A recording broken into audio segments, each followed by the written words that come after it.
자, 오늘 주시는 하나님 말씀은 디모데후서 3장 14절부터 4장 5절까지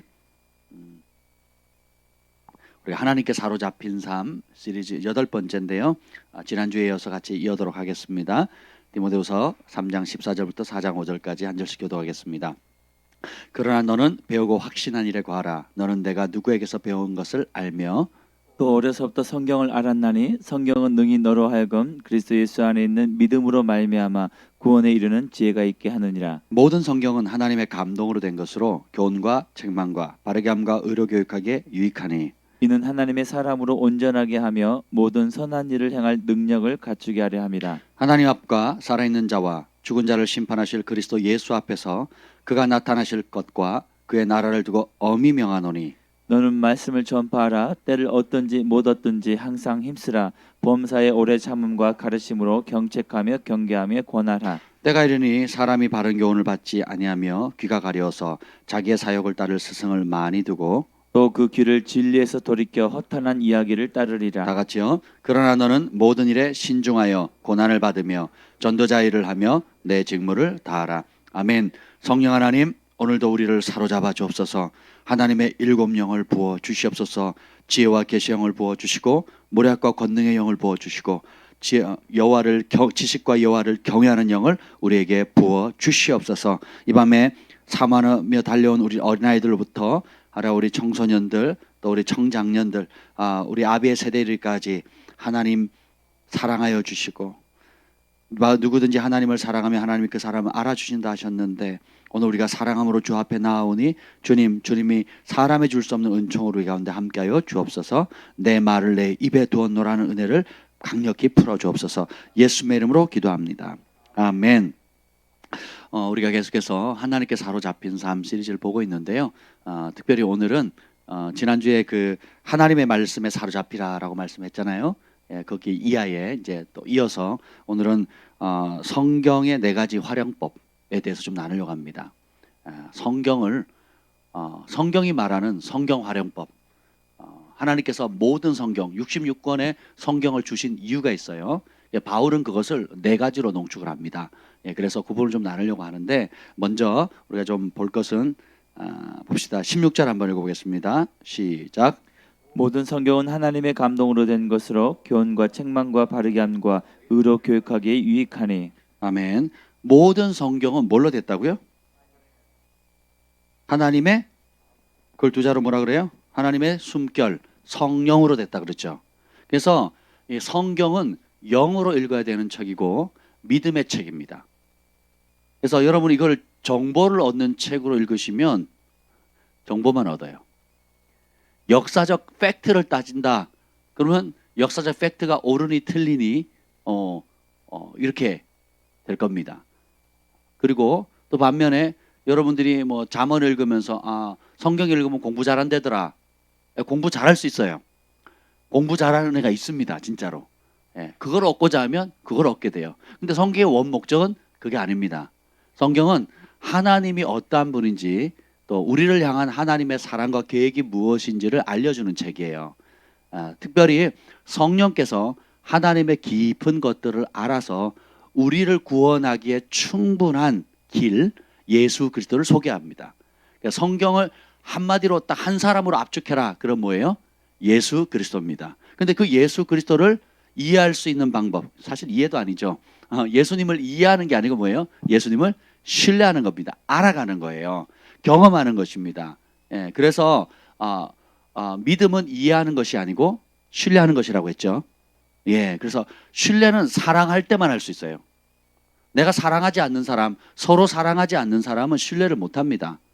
예, 한 집에 결혼하고 같이 살아도 서로 사랑하지 않죠? 그럼 딴 주머니 차요. 예, 그랬던 분만 하면 예, 정직한 분 2분 계세요. 딴 주머니 찰 수밖에 없어요. 왜? 사랑의 관계, 신뢰의 관계가 깨져버리면 그러면 어떻게 할 방법이 없습니다. 그래서 뭐 같이 영수증을 첨부해도 또 다른 영수증을 가지고 있죠. 또 영수증을 처리하지 않는 것들도 가지고 있는 것처럼. 근데 반면에 사랑하게 되죠. 그럼 신뢰합니다. 신뢰하게 되죠. 그럼 믿고 맡기는 거예요. 돌아보지 않는다는 것입니다. 하나님의 말씀은 성령의 감동으로 되어졌기 때문에 지식의 차원에서 멈춰서는 안 돼요. 지식이 주는 유익도 있습니다. 성경의 정보가 주는 유익도 있어요. 근데 그런 차원과 다른 일반 책과 다른 유용한 목적이 있는데 그것은 바로 성령의 감동으로 하나님의 비밀, 초자연적이고 신비한 것들을 우리에게 알려준다는 것입니다. 아멘. 그래서 그것을 실제로 누릴 천국의 것을 이 땅에서 누릴 수가 있는데 그것의 마스터키가 뭐죠? 믿음이에요. 그래서 따라합시다. 성경은 믿음의 책입니다. 믿음으로 읽어야 됩니다. 믿음으로 반응해야 됩니다. 믿음으로 순종해야 됩니다. 이게 안 되면요 그림의 떡이에요. 다른 사람은 간증 있고 치유도 있고 회복도 있고 뭐 온갖 역사들이 있는데 나는 그 혜택을 누려요, 못 누려요? 못 누리는 거예요. 어떤 사람은 3시간 기도가 짧다고 하는 사람이 있어요. 어떤 사람은 3분 기도도 어렵대요. 3분 하면 충분히 했대요. 굉장히 사람들이 특이하더라고요. 예. 차라리 내 오후에 3시간 기도하느니 며칠 금식을 하겠대요. 어느 게 여러분 편합니까? 3시간 기도하는 게 편해요? 며칠 금식하는 게 편해요? 금식이 편하다. 아무도 없잖아요. 그죠? 네. 네. 그렇게 기도를 힘들어하는 분들도 간혹 계시더라고요. 참 왜 그러냐?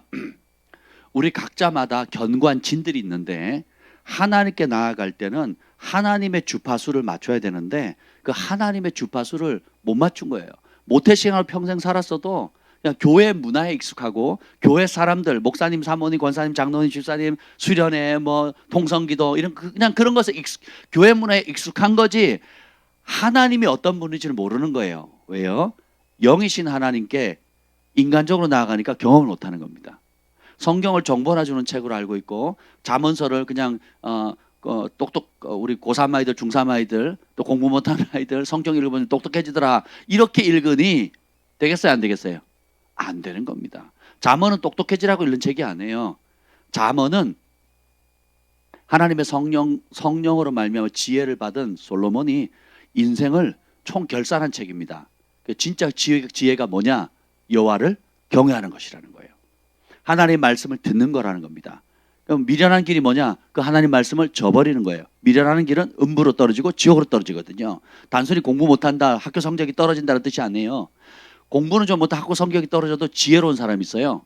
늘 학교에서 수석하고 탑하고 장학금을 받는데 하나님 보시기에 미련한 사람이 있다고요. 그래서 하나님 말하는 지혜는 여러분 학교 성적 순의 지혜를 말하는 게 아닙니다. 학교 성적 좋아도 사회생활 못하는 사람이 널브러졌어요. 근데 학교에서 성적은 떨어져도 그리고 줄반장, 청소반장, 맨날 남들 싫어하는 거 화장실 청소만 하는 그런 애들이 사회에 나가가지고 아주 자수성가하고 잘 사는 사람도 꽤 많습니다. 우리 인생이 그렇게 단순히 그냥 학교 성적이나 공부, 뭐 장학금 받고 안 받고로 결정되는 문제가 아니라는 것입니다. 아멘. 네. 제가 초등학교 1학년, 2학년, 저희 때는 국민학교였거든요. 1학년 때도 나머지 공부를 했어요. 2학년 때도 나머지 공부를 했습니다. 예. 왜 나머지 공부를 했느냐? 공부를 못했으니까. 근데 더 충격은 뭔지 아세요? 제가 공부를 못하는 줄 몰랐어요. 그리고 이 공부를 못하는 게 놀림거리나 선생님들의 걱정거리가 된다는 거 사실도 몰랐어요. 저는 오히려 기뻤습니다. 집에 가면 아무도 안 놀아주는데 반에서 한 5명, 10명을 남아요. 매일. 저는 매일 끼어요. 그래서 선생님 공부도 시켜줘요. 학교 숙제도 해줘요. 그리고 끝나고 나면 청소도 한번 합니다. 운동장 돌면서 휴지도 한번 줘요. 얼마나 착합니까? 그죠? 그러니까 우리 여자 선생님이, 담임 선생님이 화가 나셔가지고 부모님 모셔오라 그랬는데 제가 학교에다 가방을 놓고 부모님 모시러 갔는데 어머니가 안 가신대요. 어머니가 안 가신데 제가 어떻게 가요? 학교가 또 멀었어요. 그냥 그 다음날 갔죠. 선생님 기다리신 거예요. 그 당시 전화도 없었습니다. 휴대폰도 없었고 삐삐도 없었어요. 가가지고 선생님 불러요. 화가 이만큼 나셔서 여선생님이 보는 앞에서 뺨을 퍽 때렸습니다. 그날로 제가 싸울 때 뺨을 안 때렸어요. 아이들하고. 너무 수치스러워가지고. 그래서 제 마음의 신조가 뭐예요? 중간만 하자 했어요. 너무 잘나서 미운털 바뀌지 말고 너무 못나서 괴롭당하지 말자. 그래서 제가 제 삶의 모토가 예수님을 만나기 전까지 모토가 뭐예요? 중간만 하자 했어요. 그래서 항상 목표는 80점이었어요. 선생님들이 이상하게 80점을 커트라인으로 위로 올라가면 안 때리고 밑으로 가면 때리더라고요. 그래서 안 맞으려고 어떻게 해요? 항상 목표가 80점이었어요. 집에 갔다 오면 가방 집어 던지고 개울가로 강가로 산으로 가서 놀았습니다. 숙제도 잘 안 했어요. 예. 그러다가 이제 예수님을 만나고 다른 세계가 열렸죠. 영적인 세계가 열리니까 이게 다 사실은 죄의 묶임이거든요. 죄로 말미암아 두려움이 오고 죄로 말미암아 어떻게 돼요? 우리 잠재력이 갇혀버려요. 죄로 말미암아 하나님께서 주신 아름다운 부르심이 닫혀버리고요.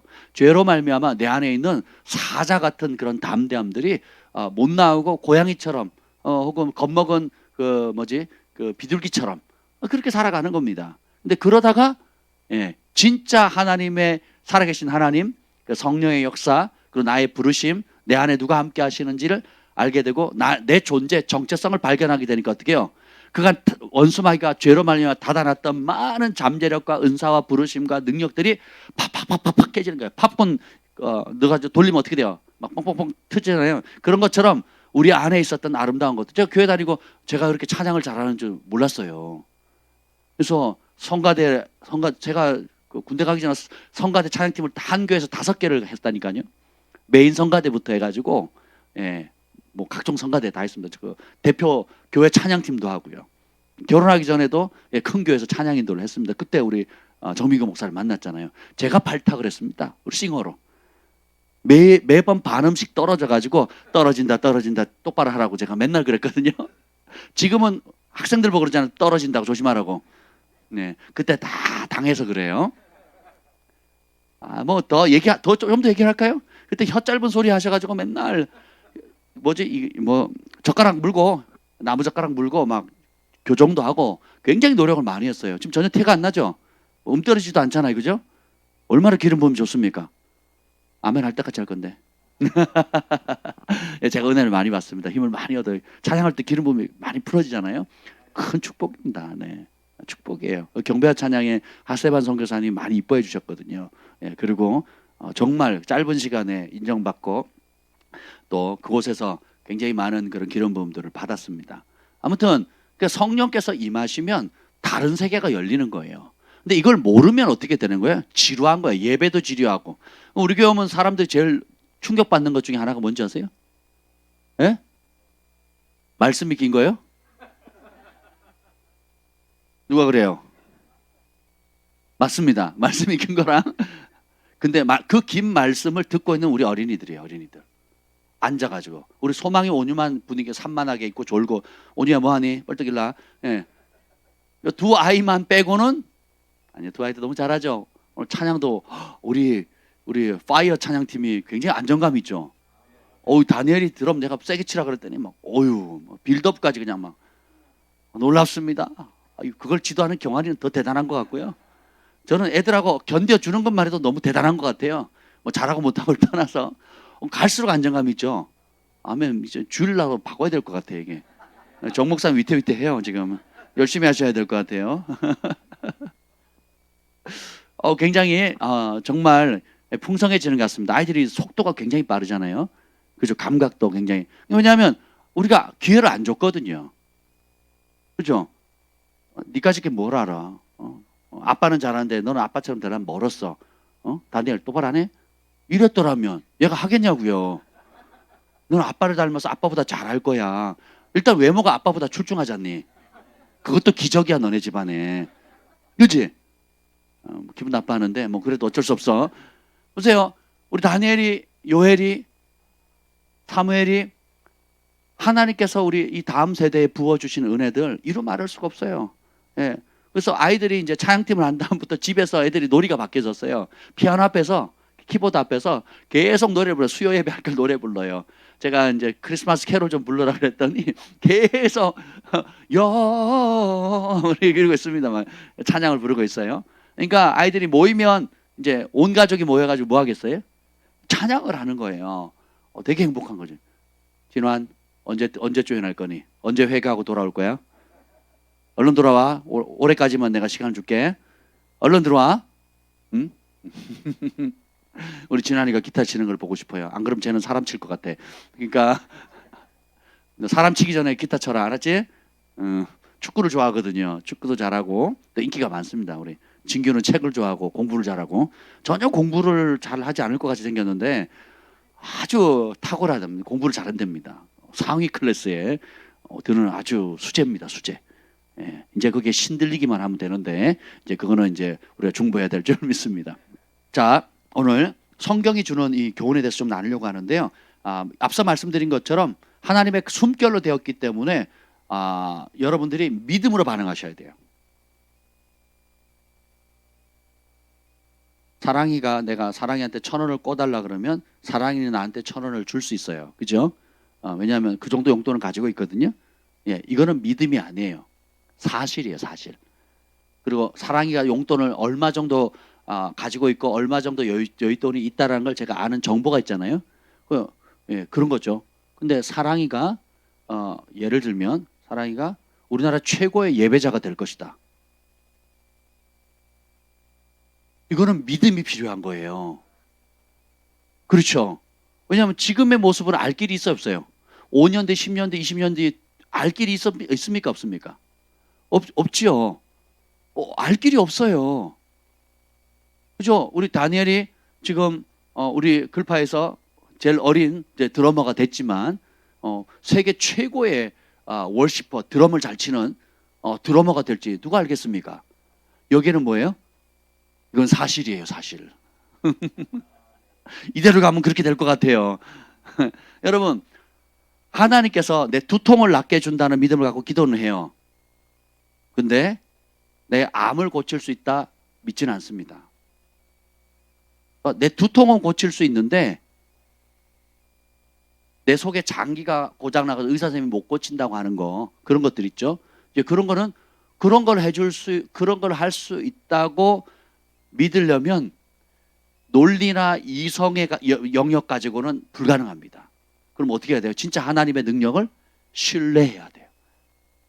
그때 믿음이 작동하는 겁니다. 내가 빚이 2억이 있어요. 예를 들어. 근데 지금 월세도 못 내요. 그리고 파산 신청을 한 상태로 신용불량자가 됐어요. 근데 그 2억의 빚을 갚아야 돼요. 그러니까 누구도 친구한테 전화하면 안 받습니다. 전화를. 돈 떨어지면요, 빚쟁이다는 소문 딱 들면 사람들이 다 단절합니다. 그죠? 그렇지 않습니까? 안 겪어봐서 잘 모르시죠? 그렇습니다. 친구가 없어집니다. 돈이 떨어지면 다 끊어져요.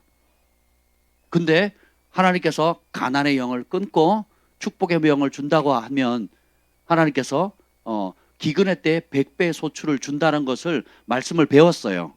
그러면 이삭에게 100배의 축복을 주신 걸 믿으십니까?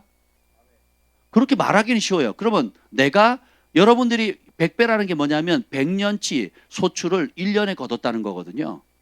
농부가 1년치 농사 지은 그 소출을 굉장히 크잖아요. 고구마 농사만 해도 굉장히 크거든요. 벼농사도 상당합니다. 한꺼번에 1년에서 한 번에 걷잖아요. 그죠? 근데 100년치를 한 해에 거뒀다고요. 이건 뭐예요? 초자연적인 축복이거든요. 그렇지 않습니까? 그러면 그게 우리 인간의 논리와 뭐 영농법으로 비료를 잘 줘서 땅을 뭐 비옥하게 해서 될 문제가 아니거든요. 그래서 무슨 비디오 테이프 있었는데 트랜스포메이션인가요? 트랜스포메이션 비디오 혹시 보신 분 있습니까? 예, 거기 보면 호박이 얼마나 많습니까? 호박의 지름이 저만해요. 저보다 더 커요. 호박의 지름이. 죄를 지었던 나라가 가난하고 음식도 그러니까 식물, 작물, 땅 모든 게 그냥 초토화된 상태예요. 근데 그들이 죄를 회개하고 복음을 받아들이고 하나님께 울며 기도하니까 그 땅이 복을 받는데 호박이 저보다 더 큽니다. 호박이. 트랜스포메이션이라고 쳐보세요. 트랜스포메이션 부흥을 쳐보시면 그 비디오가 유튜브도 아마 있을걸요. 그죠? 보세요, 여러분. 그런 거 보세요. 그런 거 보시면요. 그리고 당근도요, 얼마나 큰지. 당근이 무보다 크죠. 어마어마하게 크게 자랍니다. 그러니까 여러분, 제가 처음에 성경을 읽을 때 가나안 정탐꾼들이 와가지고 그 포도를 어떻게 했다고요? 두 사람이 어깨 메고 왔다 그랬잖아요. 저는 뻥이라 그랬어요. 왜냐하면 저희 고모님이 포도원을 하고 계시거든요. 가끔 포도를 갖다 주세요. 제가 아무리 큰 포도를 뭐라 그러죠? 거봉도 어깨 못 메거든요. 거봉도 어깨 못 맵니다. 그죠? 손을 이렇게 터질까봐 이렇게 달랑달랑 들고 다니잖아요. 근데 보세요. 가나안 땅에 적과 꿀이라는 축복의 땅이라 그랬죠. 소돔도 망하기 전에 에덴과 같다 그랬거든요. 하나님께서 원래 그렇게 풍성, 공룡이 뭐 먹었겠냐고요. 그 거대한 그 고대 사회의 그 큰 동물들 있잖아요. 화석이 발견돼 있잖아요. 예, 그들이 찔끔찔끔 나는 음식을 있으면 어떻게 되겠습니까? 그렇게 못 크겠죠. 그러니까 그 먹는 양, 하나님께서 생육하고 번성하라, 땅에 충만하라, 자연 만물을 향해서 번성하고 충만하도록 하셨기 때문에 그런 거대한 짐승, 맘모스라든지 공룡이라든지 익룡이라든지 뭐 하여튼 그런 바다의 거대한 것들이 뭐 지금도 보세요. 고래 보세요. 얼마나 큽니까? 그들이, 고래가 육고기를 안 먹잖아요. 플랭크톤 먹나요? 우리 눈에 잘 보이지 않는 그 미세한 그걸 먹고 등치는 그만큼 크잖아요. 코끼리도 고기 먹나요? 풀 먹고 그렇게 자라잖아요. 하마는 또 어떻습니까? 그죠? 하나님께서 정말 신묘막측하게 만드셨거든요. 근데 자연 만물에 대해서 우리가 조금만 눈을 떠도 아니 그 어떻게 식물 먹고 그렇게 크냐 말이에요. 그죠? 그리고 호박이 저보다 커요. 그리고 각종 그 농산품들이 사람이 회개를 하니까 사람이 죄를 지으면 땅도 고통을 당해요. 사람이 죄를 짓고 피 흘리잖아요. 그러면 땅이 토해낸다 그러거든요. 그래서 전쟁과 기근과 연병이 돌아요. 왜냐하면 그것을 사람이 죄를 지면 사람을 쓸어버려야 그 땅이 안식을 얻거든요. 이게 하나님이 정해놓은 원리. 하나님 선하게 만들었는데 사람이 악을 행했잖아요. 그러니까 어떻게 땅이 토해내거든요. 그래서 어떻게 해요? 가시와 엉겅퀴를 내는 거예요. 여러분들이 하나님의 법을 떠나게 되면 손대는 일마다 안 돼요. 그래서 이번 이제 천국 복음 전파하면 주일날 내용이 뭐예요? 축복과 저주. 그리고 갈라디아서 3장 13절. 그리고 이기는 자의 기름 부음에 대해서 주일날 선포할 거거든요. 그러니까 들어가도 복을 받고 아멘. 나가도 복을 받고 아멘. 머리가 되고 꼬리가 되지 않고. 왜 아멘 안 하세요? 그럼 꼬리 되실래요? 꼬리곰탕이 그래도 좋으세요? 근데 보세요. 근데 만일 하나님을 경외하지 않으면 그 말씀을 지켜 행하지 않으면 어떻게 돼요? 들어가도 저주를 받고 나가도 저주를 받고 그리고 애굽에 있는 온갖 질병들이 다 얻게 되고 그리고 한길 일곱 뭐 하여튼 여러 가지 억만들 네가 그걸 보고 미치게 되리라 이렇게 끝나거든요. 네가 보는 것으로 못 견뎌가지고 미치게 되리라 이렇게 끝납니다. 얼마나 무섭습니까? 근데 그걸 알아야 돼요.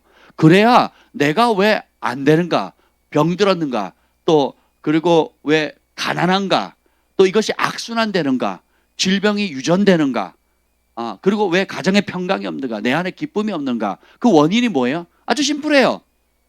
하나님의 말씀을 순종하지 않았기 때문에 그렇습니다. 하나님의 말씀을 가볍게 여겼어요. 그리고 어떻게 해요? 하나님 말씀을 믿는 게 아니라 나의 신조나 내 욕심과 그런 것들을 믿게 되는 거죠. 그래서 결국은 어떻게 해요? 저주를 자처하는 겁니다. 자처. 그래서 이것을 실상을 봐야 돼요. 그렇게 되면 그 저주를 알아야 저주를 깨죠. 축복을 알아야 축복을 얻지요. 그죠? 그것이 무엇이 저주를 가져오고 무엇이 축복을 가져오는지를 진리의 말씀을 알아야 그럼 어떻게 돼요? 저주는 멀리하고 축복은 가까이 하게 되겠죠. 아멘. 그리고 예수님이 십자가에서 율법의 저주에서 속량하셨다 그랬잖아요. 율법의 저주를 핏값을 주고 사셨다는 거예요. 그리고 우리는 아브라함의 예수님의 믿음 안에 있으면 아브라함의 자손이고 하나님의 아들이 되고 아브라함의 유업을 받게 될 자라 그러고 하나님의 아들의 유업을 받게 될 자라 그랬잖아요. 이게 갈라디아서 3장 10장에 담겨있는 13절에 담겨있는 비밀입니다.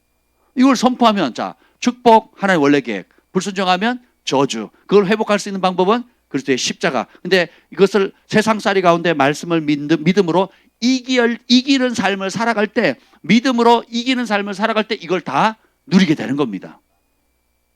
근데 안다고 끝나는 게 아니고 안다고 얻는 게 아니라 싸워 이겨야 돼요. 믿음의 선한 싸움을 싸워서 이겨야 됩니다. 내 속에 있는 자기 사랑, 자기 욕구, 자아, 그리고 온갖 못된 욕심들 그리고 겉으로 잘 포장해가지고 감췄지만 내 안에 있는 온갖 야망들, 쾌락에 대한 욕구들, 인정받고자 하는 욕구들, 그런 것들이 진리의 빛이 비춰지면 비춰질수록 드러나게 돼 있어요. 드러날 때 정직하게 하나님 앞에 그걸 아뢰는 겁니다. 그러면 말씀의 물로 씻기고 또 씻기고 또 씻기는 거예요. 드러나지 않은 영역은 아예 인식조차 못하죠. 그러니까 씻길 수가 없는 겁니다. 그래서 오늘 이 말씀 활용법 첫 번째가 뭐냐? 교훈이잖아요. 모든 성경은 66권이에요. 특별히 구약 성경을 말합니다. 여기서는 모든 성경은 하나님의 감동으로 된 것은 첫 번째가 뭐예요? 성경을 어떻게 사용하라는 거예요? 교훈하는 데 쓰라는 거예요. 교훈이라는 게 뭐예요? 덕담하라는 게 아니에요. 교훈이 뭐냐면 진리를 가르치라는 겁니다. 절대 기준이다. 목숨을 걸어야 될 기준이다 이거예요. 여러분 사람들이 왜 지금 모임을 못 갔습니까? 연말 행사를 다 취소하잖아요. 그죠? 그리고 가게들이 뭐 2단계, 뭐 3단계, 1단계 뭐 할 때마다 또 마스크를 막 착용하고 뭐 그러잖아요. 왜요? 오늘도 강동구청 앞에 가니까 붙었더라고요. 마스크 이렇게 안 하면 개인당 뭐 10만 원씩 범칙금을 부과하겠습니다. 그러니까 뭐 전부 다 마스크 쓰잖아요. 예, 그죠? 예, 그거 안 쓰면 벌금을 받으니까. 그죠? 예, 그리고 교회도 어떻게 합니까? 정부에서 방역법을 어기면 이런저런 제재를 가한다 그러니까 하나 예배하라는 예배에 목숨을 거는 다니엘처럼 예배에 목숨을 거는 것보다 초대교회처럼 말세가 되면 사람들이 모이기를 피할 텐데 그런 습관을 하지 말고 모이기를 더욱 어떻게 하라고요? 힘쓰라는 그 말씀 명백한 말씀이 있음에도 불구하고 구약이나 신약이나 예배에 목숨을 거는 거잖아요. 그죠? 그럼에도 불구하고 그 하나님의 말씀보다 뭘 두려워하는 거예요? 정부와 그 정부가 뭘 가지고 압박하는겁니까? 재정이거든, 재정. 범칙금, 벌금. 또 그 법을 계속 만든다 그러죠. 이미 그 여당에서 발의한 법안들이 얼마나 많습니까? 그죠? 예. 그래서 그러니까 그게 왜 그렇습니까? 교회는 다니고 심지어 교단 있고 신학교가 있고 교수들 있고 목회자들 있고 교회 중직들이 있다 할지라도 현실은 어떤 법을 따르는 거예요? 세상법을 따르는 거예요. 세상법. 세상법의 최고의 전달자 MBC, JTBC, KBS 예, 이런 미디어들 있죠. 그 미디어를 더 신뢰하는 거예요. 목사님이 미디어를 더 신뢰하니까 어떻게 해요? 성도들도 그런 거죠. 목사님이 하나님보다 그 정치가들 더 무서워하니까 정부의 압박을 더 무서워하니까 어떻게 돼요? 성도들 똑같이 어떻게 해요? 목사님 말씀을 안 듣고 뭘 들어요? 예, MBC, JTBC 그분들 말씀을 더 잘 듣는 거죠. 이 악순환이 되는 거예요. 그래서 하나님의 말씀은 이 첫 번째 주는 게 뭐냐면 무엇이 진리고 무엇이 거짓인지를 선을 그어줘요. 말씀의 빛이 임하기 전에는 무엇이 진리고 거짓인지를 몰라요. 그냥 착하면 되는 줄 알아. 내가 생각하기에 좋으면 되는 줄 알아요. 내가 생각하기에 남한테 해야 안 끼치면 그게 선인 줄 알아요. 선, 악의 기준을 바꾸셔야 돼요. 선, 악의 기준은 우리 교회에 있는 분들 다 이제 다 아시죠? 예, 착한 게 아니에요. 착하게 살자 이게 아니에요. 선, 악의 기준은 하나님의 말씀에 복종이 되면 선이고 하나님 말씀에 복종이 안 되면 악이에요. 하나님 앞에 복종하는 사람은 겸손한 사람이고 복종이 안 되는 사람은 교만한 사람이에요. 왜 복종이 안 될까요? 하나님의 말씀 진리보다 내 생각이 더 옳다. 하나님의 말씀에 가르치는 방법보다 어떻게 해요? 사회에서 통용되는 관습법이나 직장에서 통용되는 법이 더 세다, 효율 있다, 나한테 유익된다니까 그 법을 따르는 겁니다. 그리고 가정에 가면 어떻게 돼요? 아버지, 어머니, 또 시아버지, 시부모, 남편, 또 형제들 관계 속에서 있죠. 그죠? 그런 가족 관계 속에서 실제로 주도권을 잡고 있는 사람 있죠. 엄마가 대부분 잡고 있잖아요. 아니에요? 아니에요. 50대 넘어가면 엄마가 대부분 잡더라고요. 이미 아버지가 구실을 못하면 40대부터 엄마들이 잡더라고요. 그죠? 예. 돈을 쥔 자가 권력을 쥐는 겁니다. 넘기셨다면서요. 잘하셨어요. 그러니까 어떻게 돼요? 예, 엄마 눈밖에 나면 안 되는 거예요. 아버지 눈에 들어가면 아버지가 유산을 가지고 있는데 이제 누구에게 줄까 좀 관심을 갖고 있는데 눈밖에 벗어나면 돼야 안 돼요. 너 교회 나가면 호적 판다. 재산 안 준다. 그래서 재산을 못 받은 분도 계셔요. 저희 아버지가 입버릇처럼 20년을 울고 먹었어요. 너 재산 안 준다. 시골에는 땅 안 준다. 그러시더라고요. 저는 무슨 시골에 땅이 몇만 평 있는 줄 알았어요. 논이거든요. 논. 우리 할아버지, 할머니 이제 선산 묘지 있는 얼마 되지도 않고 살려고 하는 사람도 없대요. 팔려고 했더니 저 몰래 팔려고 어디 내가 하나하나 한번 보자 그러고 알아봤더니 살려는 사람이 없대고 경남 의령군 유곡면에 그 시골에 그 박씨들만 사는 그 집성촌의 땅을 누가 살라 그럽니까? 그죠? 안 사요. 뭐 도시가 들어올 것도 아니고 완전히 그게 농경사회에 그죠? 예. 예, 그런 안 사죠. 근데도 그걸 가지고 왜 그러신지 모르겠어요. 20년 더 됐죠. 뭐 한 2, 30년을 계속 울고 먹는 겁니다. 교회 다니는 첫날부터 지금까지. 예, 이제 말씀이 바뀌실 거예요. 그래, 네 동생 안 주고 너한테 다 줄 거다. 이렇게 바뀌어야 돼요. 그것도 어떻게 알았냐? 동생이 저한테 알려줬어요. 아버지가 전화했다고, 내려오라 그런다고. 왜 그래? 그랬더니 시골에 같이 가자고. 그래서 그 문서를, 땅 문서를 동생 이름 앞으로 넘겨주겠다고. 그래서 제가 한 거예요. 근데 제가 마음이 하나도 안 상했어요. 왜요? 20년 들었거든. 그리고 이미 20년 전에 그건 내려놨어요, 제가. 근데 성경을 읽었더니 장자는 갑절로 받아야 된대요. 그래서 제가 다시 취하고 있잖아요. 저는 갑절로 주세요. 저는 하나님의 말씀 순종해야 되니까. 아멘.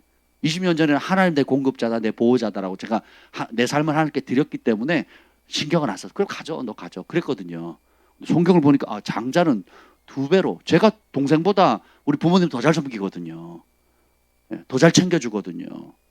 야야, 니는 걱정할 게 없다. 맨날 좋댄다. 맨날 문제 없단다. 전화하면 그러거든요. 제가 아무 문제 없다고, 잘 지내고 있다 그러거든요. 그리고 뭐 가족들 데리고 쪼르륵 찾아가죠.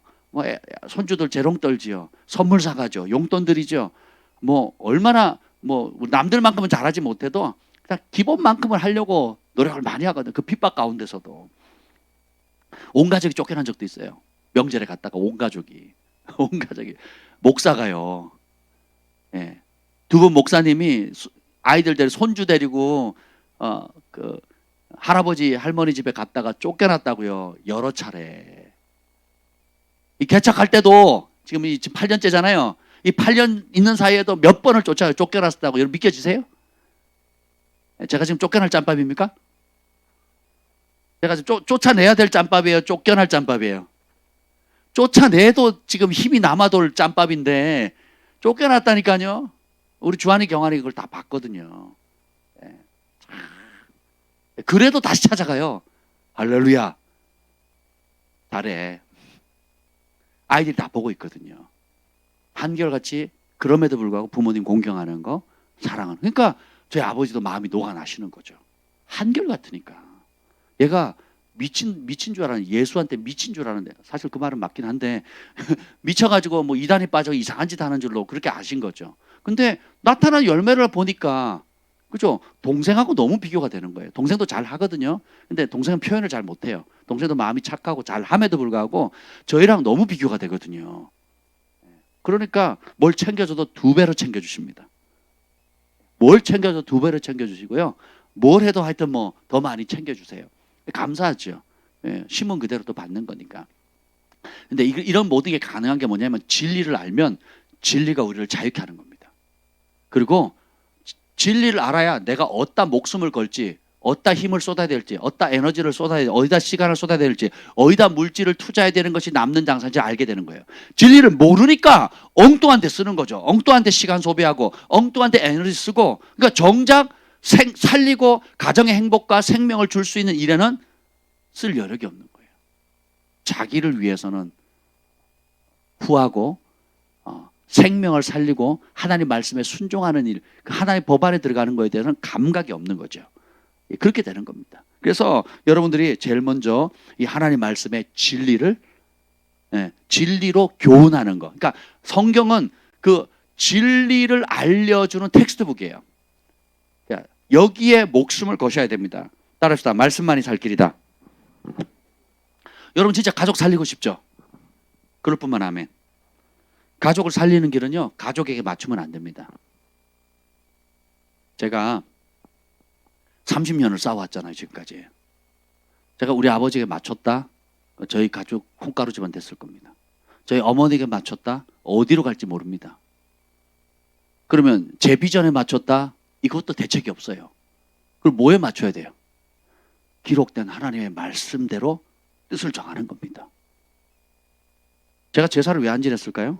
말씀의 제사가 우상숭배고, 우상 앞에 제사 앞에 절하는 거는 제사상에 절하는 건 뭐예요? 귀신을 섬기는 걸 성경은 명백히 나오잖아요. 귀신에게 절하는 거고, 제사는 그래서 귀신 초천 잔치라 그랬잖아요. 명절이 아니에요. 귀신 불러드리는 거죠. 저주를 불러드리는 거죠. 그렇잖아요. 그걸 아니까 어떻게 제가 제상을 차리겠어요? 효도하려고 하면 성경에 보면 내 부모를 공경하라 그랬죠. 저 공경하려고 했어요. 지금도 공경하려고 노력하고 있습니다. 그래 약속 있는 첫 계명이고 손대는 일마다 잘 되고 장수한다 그랬잖아요. 그 말씀이 있으니까 십계명에 그 말씀이 있으니까 제가 그 말씀에 순종을 했습니다. 근데 그 말씀과 아버지가 요구하는 명령에 부딪히는 거예요. 제사를 지내라는 거죠. 그럼 어떻게 돼요? 부모님께 순종해야 되겠어요? 아니면 하나님 말씀에 순종해야 되겠어요? 말씀에서 그러니까 충돌이 온단 말이죠. 그래서 제가 첫날 처음 거부했을 때를 기억이 납니다. 얼마나 떨렸는지 몰라요. 그때는 어렸거든요. 고등학교 1학년 때였으니까. 고등학교 1학년 때니까 얼마나 떨리면 여기 고1 누가 있나요? 아무도 없나? 주원이 고3인가 고2인가? 고2죠. 주원이보다 어렸을 때예요. 주원이는 키나 크죠. 그러니까 어쨌든 어렸을 때인데 교회에서 막 벌벌 떨면서 기도했던 기억이 납니다. 우리 아버지 내가 제사 안 지내다 그러면 벌써 제상 뒤집어 엎으실 거고 그리고 날릴 거고 그 분풀이를 어머니한테 하실 건데 내가 어려움 당하는 거야. 어려움 당하는 거지만 그것도 떨리는 일인데 그 분풀이를 자식 교육을 똑바로 안 시켜서 그래 그러면서 이제 막 모든 분풀이를 누구한테 해요? 어머니한테 하는 거죠. 그게 뻑 그림이 되는 거예요. 그러면 동생이 그것 때문에 두려워하고 벌벌 떠는 장. 동생이 저보다 4살 어리니까 고1이니까 걔는 얼마예요? 중1인가요? 초육이죠. 그러니까 내 앞가름하기도 바쁜데 그냥 제가 하는 행동이요. 우리 아버지 뒤집어 엎어놓고 우리 어머니 핍박받게 하고 교회도 안 다니시면서 내 동생은 막 벌벌벌 떠는 겁니다. 그래서 제 동생 소원이 뭐냐면 중학교만 졸업하면 고등학교는 딴 도시로 간다는 거예요. 그래서 울산에 있는 현대를 갔거든요. 현대공고를 갔거든요. 부모님 떠나려고. 왜냐면 그게 못 견디니까.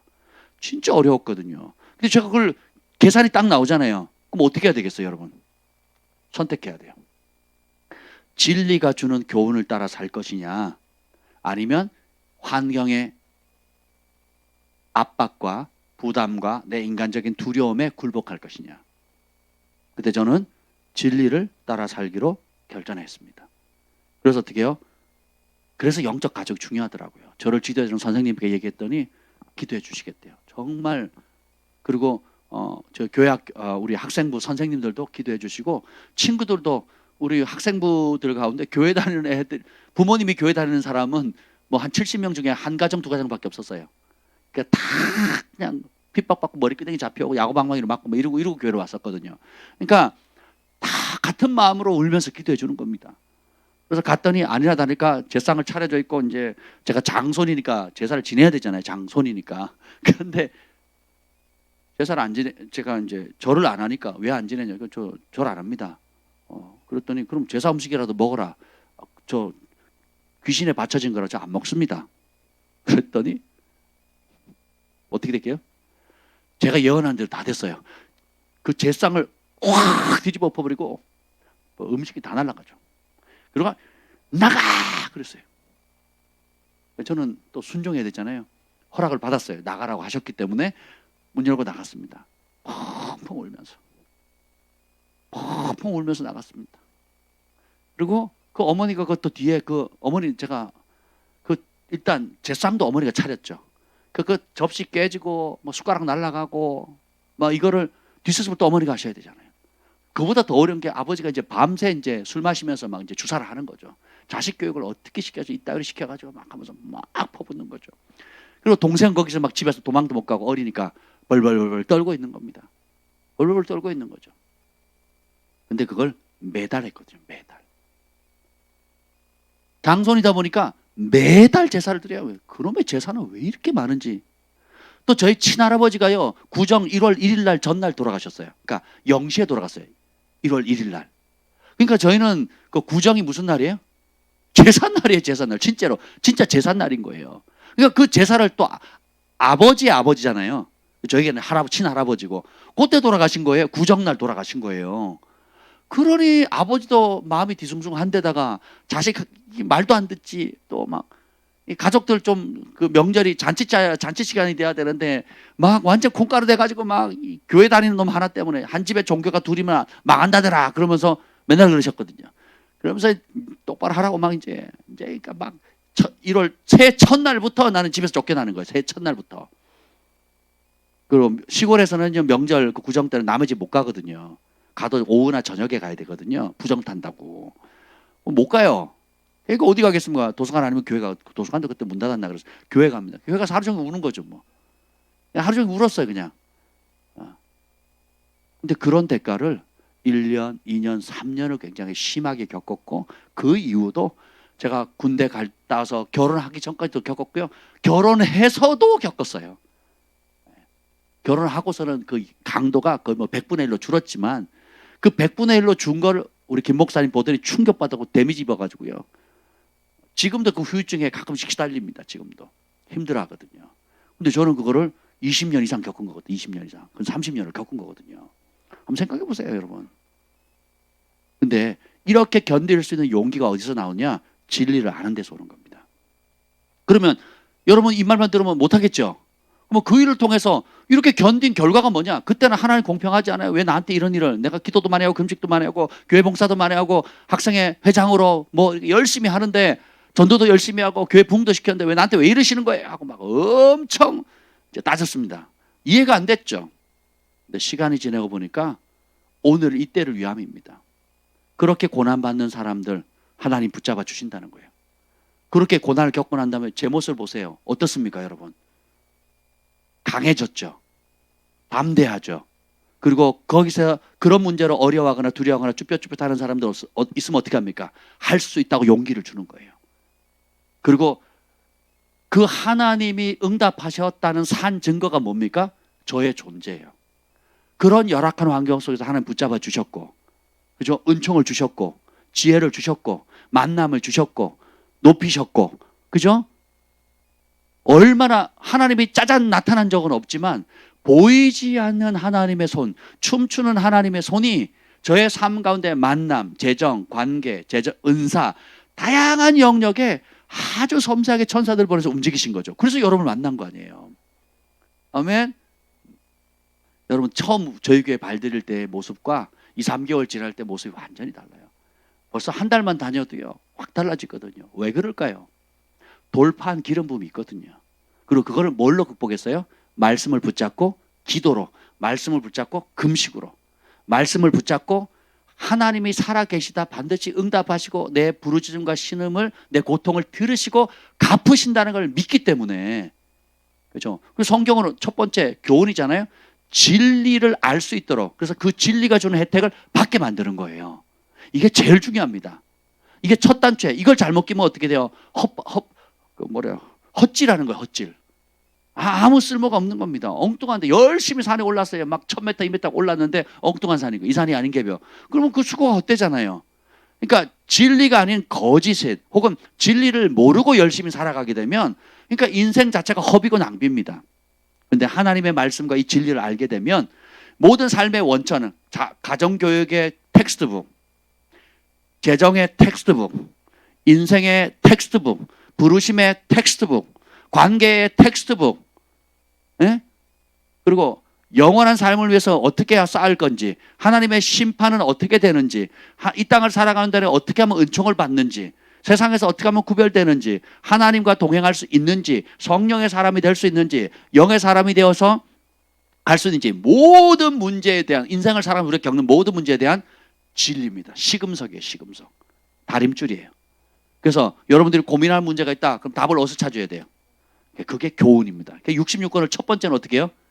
교훈하는 데 쓰는 거예요. 진리의 터 위에 세우는 데 쓰는 겁니다. 여러분 생각 다 바꾸셔야 돼요.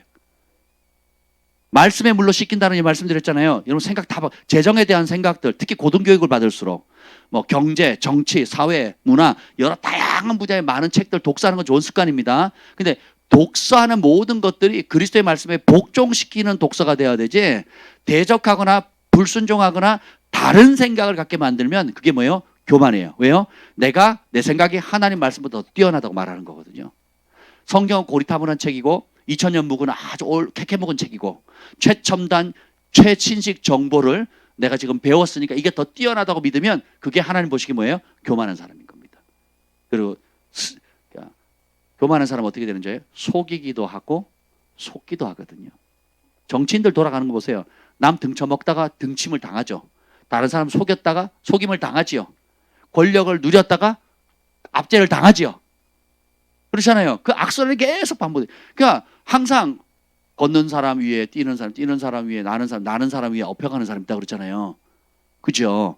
그러니까 여러분 아무리 여러분이 각 분야에 탁월해도요, 어디든 가보세요. 더 탁월한 사람이 있다니까요.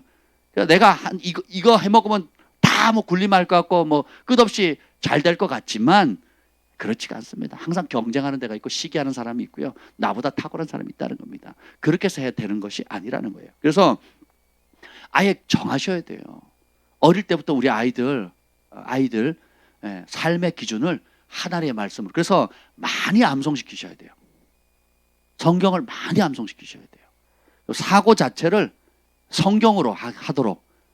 그래서 우리가 태필린 복음도 선포하고 이제 천국 복음도 선포할 겁니다. 그리고 나중에 뭐 치유의 복음도 선포할 거고 또 기타 성령께서 인도하신 대로 하나님의 말씀을 주제별로 또 그때그때 인도해 주시는 대로 그렇게 할 생각이에요. 아멘. 그게 굉장히 중요하다는 거. 그래서 이걸 안 하면 어떻게 되느냐? 4장 3절 현상이 생깁니다. 4장 3절 시작. 때가 이르리니 사람이 바른 교훈을 받지 아니하며 귀가 가려워서 자기의 사욕을 따를 스승을 많이 두고 그 길을 진리에서 돌이켜 헛하는 이야기를 따르게 된다. 그러니까 바른 교훈, 진리를 받지 않는다는 거예요. 왜? 귀가 가려서 뭘 따를 스승을 많이 둔대요? 자기 사욕, 욕심이에요. 욕심. 이 사욕을 보면 성경에는 신약에 57번인가 나오거든요. 이 사욕이란 단어가 어떻게 쓰이냐면 정욕, 그다음에 욕심, 탐심, 탐욕. 그러니까 내 안에 자기 사랑의 근거에서 나오는 온갖 종류의 욕심이에요. 그러니까 참 이렇게 제가 사역을 하면서 참 배우는 유익들이 있는데 그중에 뭐냐면 다양한 부류의 사람들이 이제 만나고 또 상담을 요청합니다. 그리고 기도해 달라 그러기도 하고 문제를 상의하자고 얘기를 하는데 직분과 상관없이 공통적으로 나타나는 현상이 있어요. 그게 뭐냐면 초신자든 아니면 뭐 목회자든 또 뭐 상관이 없습니다. 근데 사람을 완전히 이렇게 둘로 나눌 수 있는 기준점이 있는데 그게 뭔지 아세요? 마음 중심이에요. 사역자고 목사님이고 사모님이고 장로님이신데 마음 중심이 자기 욕심과 야망에 똘똘 뭉쳐있는 사람이 있더라고요. 그럼 맨날 돈 얘기하고 땅 얘기하고 그리고 그 어떤 명예 얘기를 하고 그리고 권력을 얻거나 하여튼 모든 게 나한테 유익되는 좀 더 넓은 집, 좀 더 좋은 차, 좀 더 높은 명예, 좀 더 영향력 있는 자리, 매사에 관심이 그거예요. 좀 더 내가 남한테 인정받을 수 있는 거, 그리고 내가 크게 보이려고 하는 거, 내가 이런 사람 알고 있다고, 또 이런 자리 가고 싶다고, 또 이런 걸 준비하고 있다고. 그래서 그걸 이루려면 어떻게 해야 되냐는 거예요. 중심 자체가 어떻게 돼요? 내가 원하는 그 욕심을 어떻게 이룰 것인가. 그 욕심을 욕심이라고 얘기 안 하죠. 뭐라고 얘기합니까? 내가 받은 비전이라고 얘기를 해요. 제 눈에는 뭘로 보이는데요? 욕심으로 보이거든요. 근데 당사자들은 욕심으로 안 본다니까요. 뭘로 봅니까? 비전으로 보고 꿈으로 봅니다. 다 비전과 꿈으로 포장한 뭐예요? 자기 사랑이에요. 자기 사랑. 자기 욕심이거든요. 근데 반대로 초신자든 뭐 직분과 상관없이 하나님이 기뻐하는 사람 특징이 뭔지 아세요? 마음 중심이. 그러면 이 문제에 대해서 질문 자체 같으면 이 문제에 대해서 하나님이 정말 기뻐하는 뜻은 뭐예요? 라고 물어요. 그런 분들 만나면요 저희가 막 날개를 다는 것 같아요. 사역의 보람을 느낍니다. 진짜 행복하거든요. 그러니까 하나님의 뜻은 이겁니다. 그러면 어렵네요. 손해봐야 되고 그리고 자기가 생각하는 그 편안한 길이 아니라 어려운 길이고 또 자존심 상할 때도 있고 또 용서해야 되고 도저히 용서 못할 사람도 용서해야 되고 그러니까 온갖 어려움들이 있거든요. 근데 그런 분들이요 목사님 힘듭니다. 기도해 주세요. 근데 내가 이 길 갈 수 있도록 결단했습니다. 중보해 주세요. 용기를 주세요. 그런 사업가들, 그런 어머니들, 그런 학생들, 그런 초신자들, 그런 목회자들 보면요 막 정말 다 주고 싶어요. 다 주고 싶어. 진짜 우리가 도와줄 수 있는 모든 것 간쓸게 다 빼줬어도 주고 싶다니까요. 간쓸게 다 뺏어서 주고 싶어요. 근데 재는 사람, 계산하는 사람, 단물만 쏙 빼먹으려고 하는 사람, 어떤 형태든지 내가 필요한 것만 싹 빼먹고 어떻게 해요? 입 싹 닫고 그냥 내가 얻었으니까 가는 거예요. 9명의 문둥병 환자, 치유받은 환자처럼 내가 원하는 것을 얻고 가겠다는 거죠. 그러니까 중심이 결국은 뭐냐? 중심의 문제예요. 중심에. 그러니까 충성됨이 있는 사람은 나를 구원하시고 나를 사랑하시는 하나님과 그분 어린 양 예수 그리스도께서 원하시는 것이 무엇인가에 초점이 딱 고정돼요. 근데 이걸 신앙생활 30년, 50년 해도요. 아직도 굳히지 않은 사람이 아직도 자기 사랑, 자기 사욕을 따를 길을 계속 찾습니다. 그래서 그걸 강화시켜줄 책, 사람, 만남 이런 걸 쫓아가는 거죠. 그러니까 우선순위가 계속 바뀝니다. 그래서 하나님은 결코 그들의 삶 가운데 1순위가 될 수가 없어요. 항상 2순위, 3순위로 밀립니다. 예. 그리고 그러니까 어떻게 해요? 이런 자기 소유가 강한 사람 특징이 뭐냐면 조종이 강해요. 굉장히 조종을 많이 합니다. 다 조종해요. 내가 원하는 뜻대로. 내 길이 최고예요. 내가 원하는 걸 내가 행복해야 돼. 내가 원하는 뜻을 이루어야 돼요. 그러니까 딱 머리끄댕이 잡고 다 휘두릅니다. 예. 저희 목회자들한테도 마찬가지예요. 들으려고 오는 사람이 있고요. 원하는 것을 해달라고 요구하는 사람들이 있거든요. 벌써 태도가 다르죠. 하나님이 기뻐하시고 선하시고 온전한 뜻이 무엇입니까? 말씀해 주시면 알려주시면 듣겠습니다. 이런 마음으로 오셔야 돼요. 그게 아니고 내 뜻을 딱 정했어요. 내가 이걸 원해요. 이걸 하고 싶어. 이걸 사고 싶어. 이걸 가고 싶어. 이 일을 행하고 싶어요. 딱 정했어요. 그 길을 알려달래요. 그러면 진짜 힘듭니다. 그럼 그걸 조율을 해줘야 되거든요. 조율을 해줘야 됩니다. 그 문제의 난이도와 심각성과 그 사람의 영적 상태와 수준을 맞춤형으로 종합적으로 진단을 해가지고 해야 됩니다.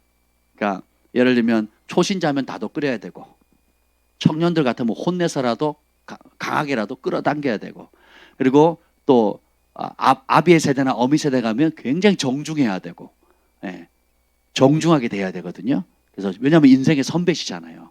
인생의 선배님들이시기 때문에 성경에 보면 영적 권위자라고 교회 안에 있는 노인들 함부로 대하지 말라 그러거든. 꾸짖지 말라 그러거든요. 그럼 뭐라 그래요?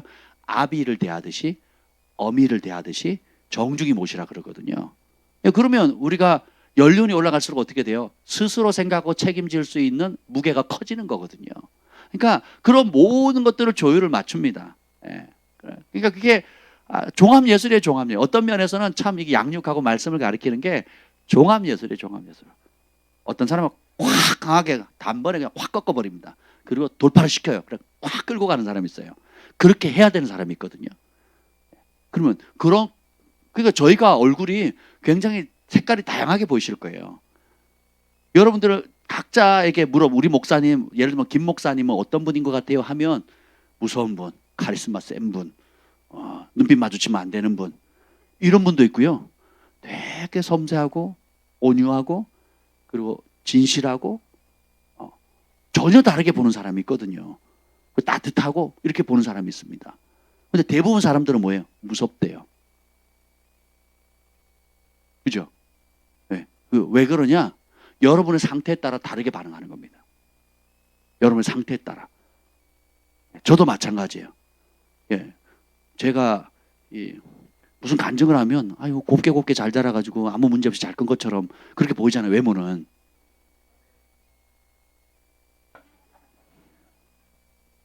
아니에요? 사람들이 저랑 악수하면 손이 이렇게 부드럽네요. 제가 펜대 잡는 사람이냐 그래요. 글씨 쓰는 사람이냐고. 그런 얘기 많이 듣거든요. 근데 여러분 제 간증 들어보세요. 얼마나 이 노가다 신앙인가. 진짜 노가다 많이 했거든요.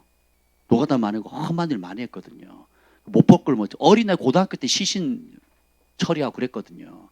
시신 곁에 밤새 지키고. 고등학교 2학년 때인가? 그랬을 거예요. 2학년 때. 시신을 처음 봤다니까 이제 눈으로 밤새 지켜서 친구 둘이서 얘는 벌떡 일어날 것 같아요. 우리 목사님 딸이었거든요. 벌떡 일어날 것 같아요. 어휴. 덮었는데 얇은 천하를 덮었는데 팔이 쑥 나와 있는 거예요. 근데 그렇잖아요.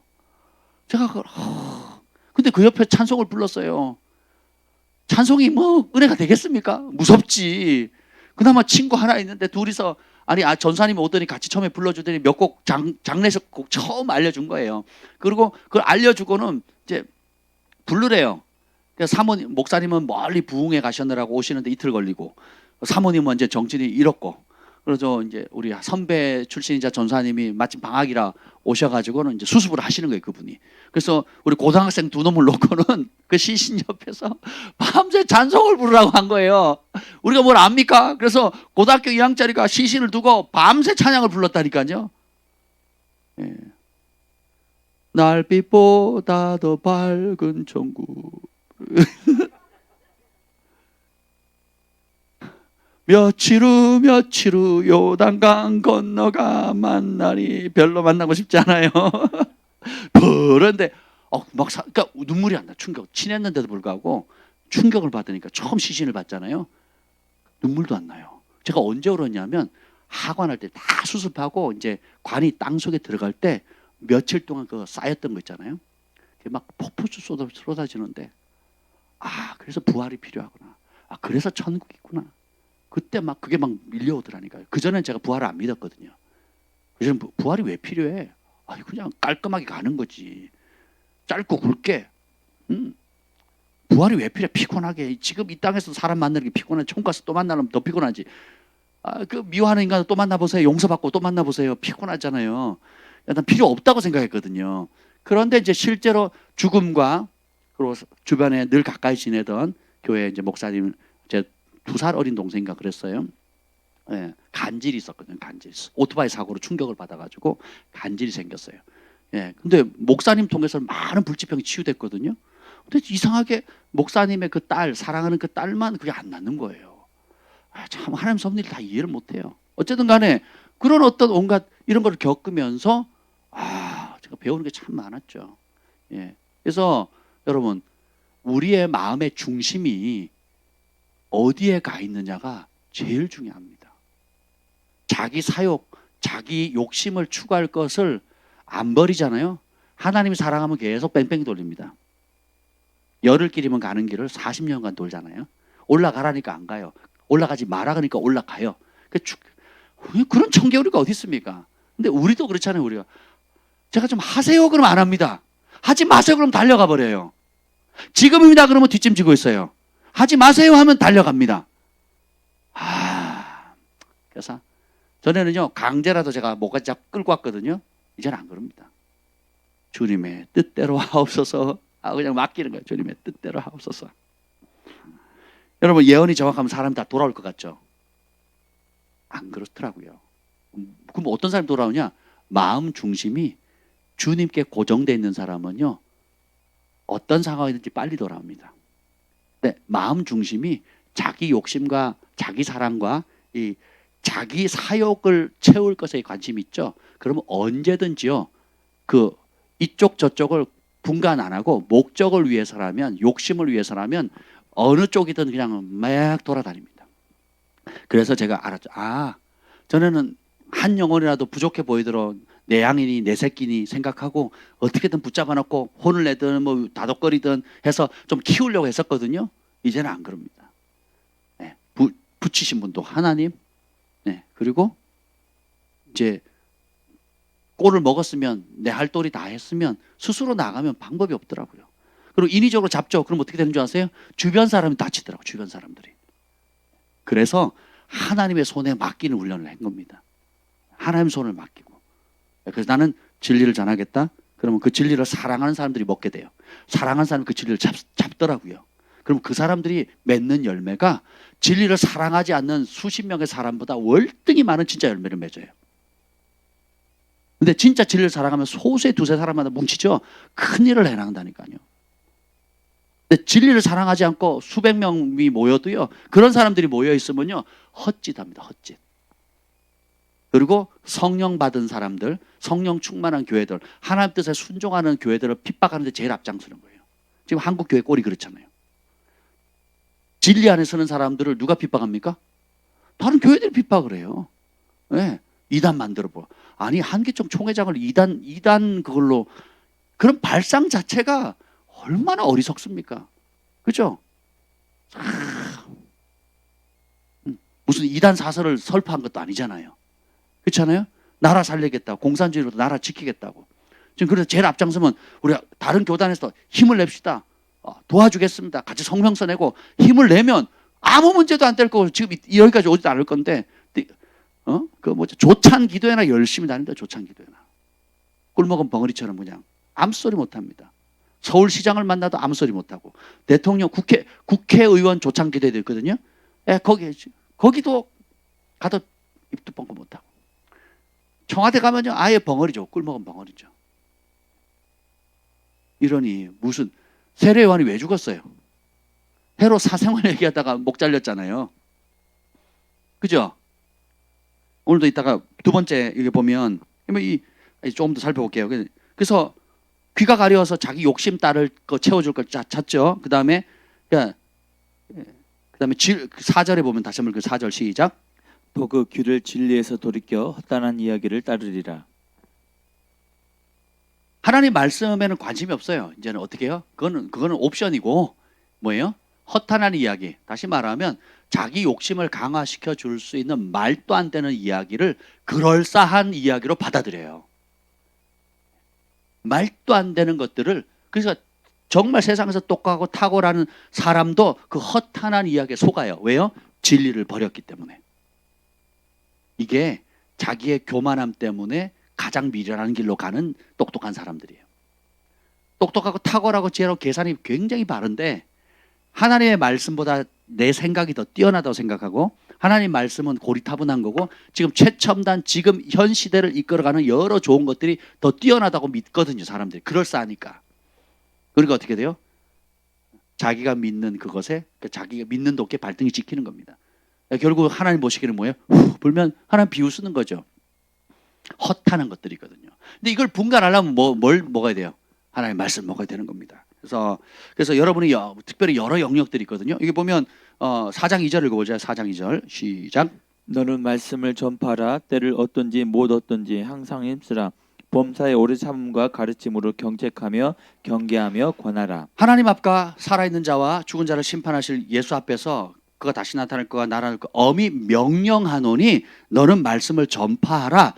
때를 얻든지 못 얻든지 듣든지 아니 듣든지 범사에 오래 참은 가르침으로 뭐라고요? 경책하라는 거거든요. 이 경책이라는 단어가 재미있는 단어예요. 이게 뭐냐면 죄인이 회개할 수 있도록 죄를 뼈저리게 그의 양심에 자각을 시키는 거예요. 그러니까 이거는 죄다. 사망의 길이다. 죽음의 길이다. 지옥 가는 길이다. 그러니까 회개라. 라고 진리의 잣대를 명확히 대줘야 된다는 거예요. 그리고 이 길이 살 길이다. 이 길만이 구원의 길이다. 이 길만이 네 가족이 살고 네 남편이 살고 네 아내 살고 네 자식이 살 수 있는 길이다. 이 나라가 살 길이다라고 명확하게 선을 그어줘야 되는 거예요. 이게 경책이거든요. 동성애를 동성애라고 말을 못해요. 지금은. 동성애가 죄라고 말도 못합니다. 차별금지법을 지지합니다. 교회가. 복음주의 4인방이라고 하는 그 유명했던 분도 차별금지법 지지하고 있어요. 차별금지법 안에 소수의 소외된 사람들을 보호해 줄 수 있는 좋은 법안도 섞여 있습니다. 근데 차별금지법의 의도 자체가 그게 아니거든요. 저는 차별금지법이 통과된 나라에서 유학하고 왔잖아요. 캐나다가 그랬고요. 그래서 제가 갔더니 막 데모를 해요. 목사님들이. 캐나다 밴쿠버에 갔더니 막 모여서 데모를 하더라고요. 왜 하냐고 그랬더니 차별금지법, 이게 동성애 지지하는 법이 있죠. 그걸 통과되기 전에는 그러니까 이 캐나다가 그 법이 뭐예요? 그 노래 애국가가 이게 마지막에 하나님이 우리를 지키신다. God keep us 이렇게 끝나거든요.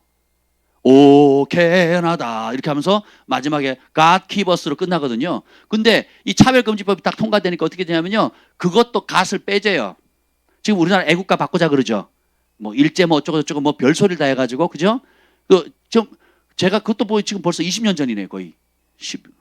그때 2003년도니까 17년 전에 17년 전에 뭐 벌써 뭐예요? 그 애국가를 바꾸재요. 똑같아요. 차별금지법 통과되니까. 그리고 이제 목사님들이 동성애가 죄입니다 그러면 잡혀가거든요. 그리고 부모가요. 아이들이 이제 집에서 학교에 가서 배웁니다. 가정의 정의에 대해서 배웁니다.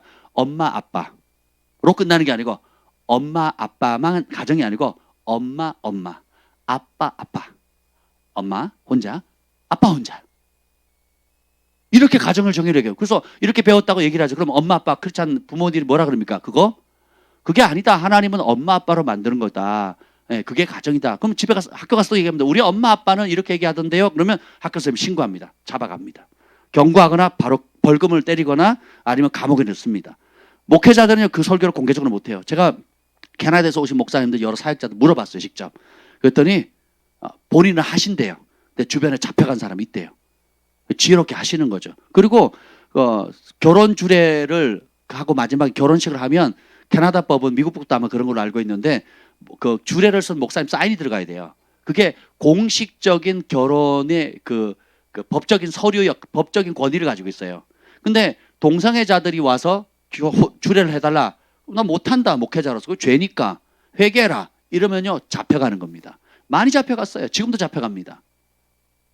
근데 그래서 이걸 그때 목사님들이 뒤늦게 깨닫고 어떻게 해요? 그 법 뒤집어라 하고 제가 유학 갔더니 2003년도에 갔더니 그 다운타운에서 한 200명 되나 몇백 명이 모여가지고 막 그때 데모하는 거예요. 법은요 만들기는 어렵지만 일단 통과되죠. 뒤집기가 너무 어렵습니다. 우리나라가 그 길을 가고 있는 거거든요. 그 길을 가고 있는 거거든요. 이게 뭐예요? 경책을 못하는 거예요. 경책을. 이게 죄다. 이게 멸망의 길이다. 소돔과 고모라가 그래서 망했다. 육체의 열매다. 성령을 거스르는 거다. 이로 인해서 하나님의 진노를 쌓게 된다. 국가가 망하는 길이다.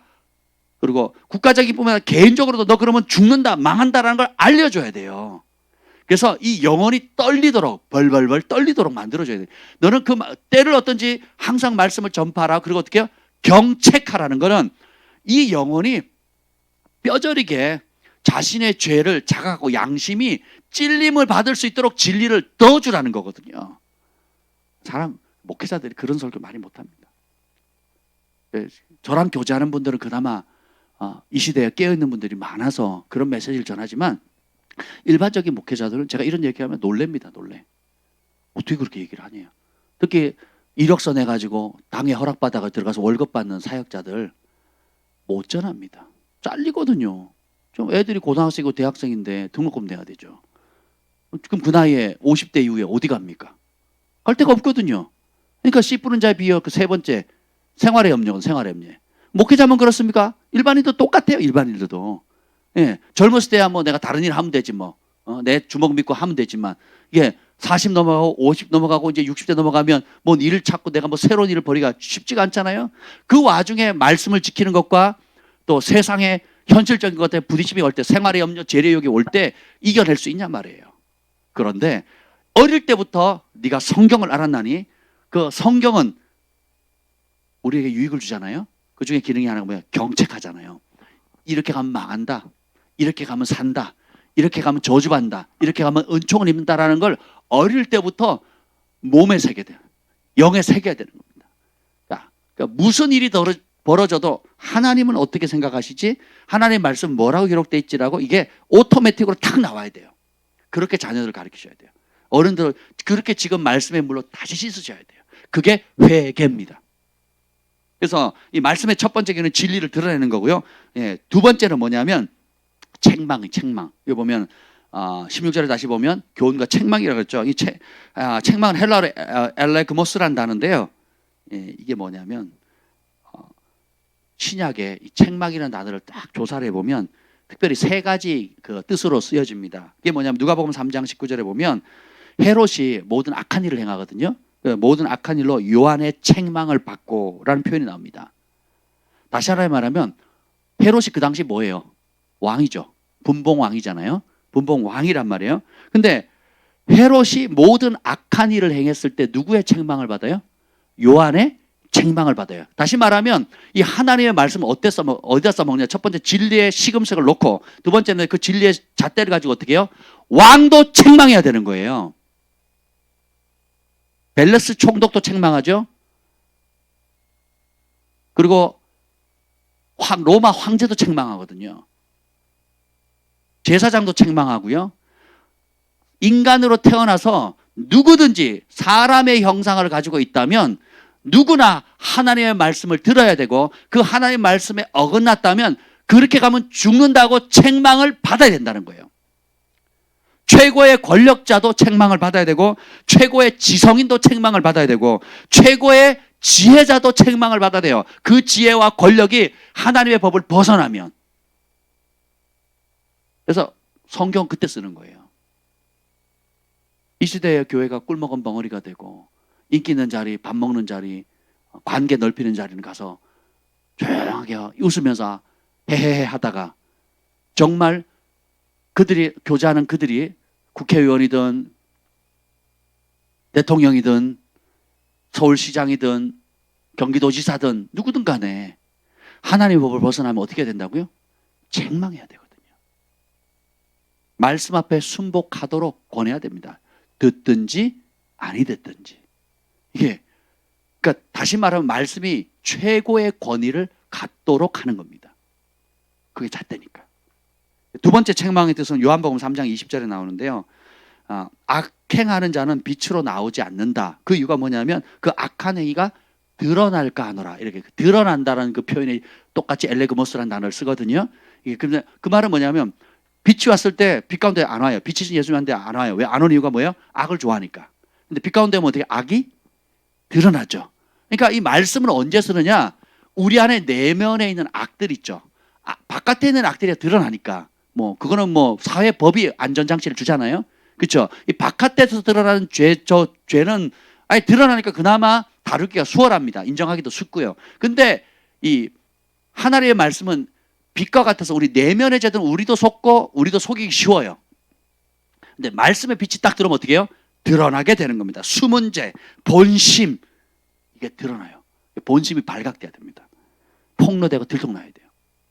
따라서 하나님 내 본심이 들통나게 해주세요. 이게 은혜입니다. 이게 꾸짖는 기능이에요. 나도 모르고 남도 모르는 거예요. 근데 맨날 꼬여 뭐가 안 돼. 분노가 일어나고 만족도 없고 우울하고 이게 뭐예요? 그 이유를 모르는 거거든요. 그냥 말씀의 빛이 들어가면 내 속에 있는 본질적인 문제가 빛 가운데 드러나거든요. 이게 말씀의 역할입니다. 그러니까 말씀을 이렇게 사용하지 못하니까 어떻게 해요? 사람들 경책을 못하죠. 그러니까 경책을 해야 영원한 생명의 길로 돌이킬 수 있는 능력을 발휘하는데 경책을 못하니까 악을 악이라고도 못해요. 선을 선이라고도 못합니다. 악을 선이라고 그러고 선을 악이라고 하고 있거든요. 성경은 뭐라고 말합니까? 악을 선이라고 선을 악이라고 하는 자는 화 있을진저. 그 길을 지금 다 가는 겁니다. 그래서 우리가 하나님 말씀을 사용할 때에 여러분들이 하나님 법 안에 그 주님을 사랑하면 마음 중심이 혹은 미숙하다 할지라도 마음 중심이 주님께로 가 있으면요. 어떻게 됐습니까? 두려움이 없어요. 평강이 옵니다. 근데 내가 벌써 마음의 중심 의도가 딴 데가 있거나 욕심이 가 있거나 다른 의도가 있으면 어떻게 돼요? 김 목사님 눈빛을 피하게 되는 겁니다. 어떤 분이 문을 열고 딱 들어오다가 김 목사님이 보는데 아직 눈이 안 맞았어요. 바로 다른 방으로 문을 열고 들어가셨대요. 할렐루야. 왜 그랬을까요? 무서워서. 여러분, 제가 예전에 한참 저희를 지도해주는 영적인 부모님이 계셨어요. 굉장히 신령한 분들이 참 복이었던 것 같아요. 그분들은 껍데기 안 봐요. 진짜 기도하는 분이고요.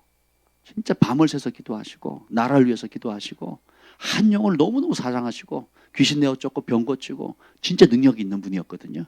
근데 그분들은 이렇게 사람들 가잖아요. 막 칭찬하는 사람들 보면 우습게 봅니다. 근데 별로 눈에도 안 띄는데요. 되게 귀하게 보세요.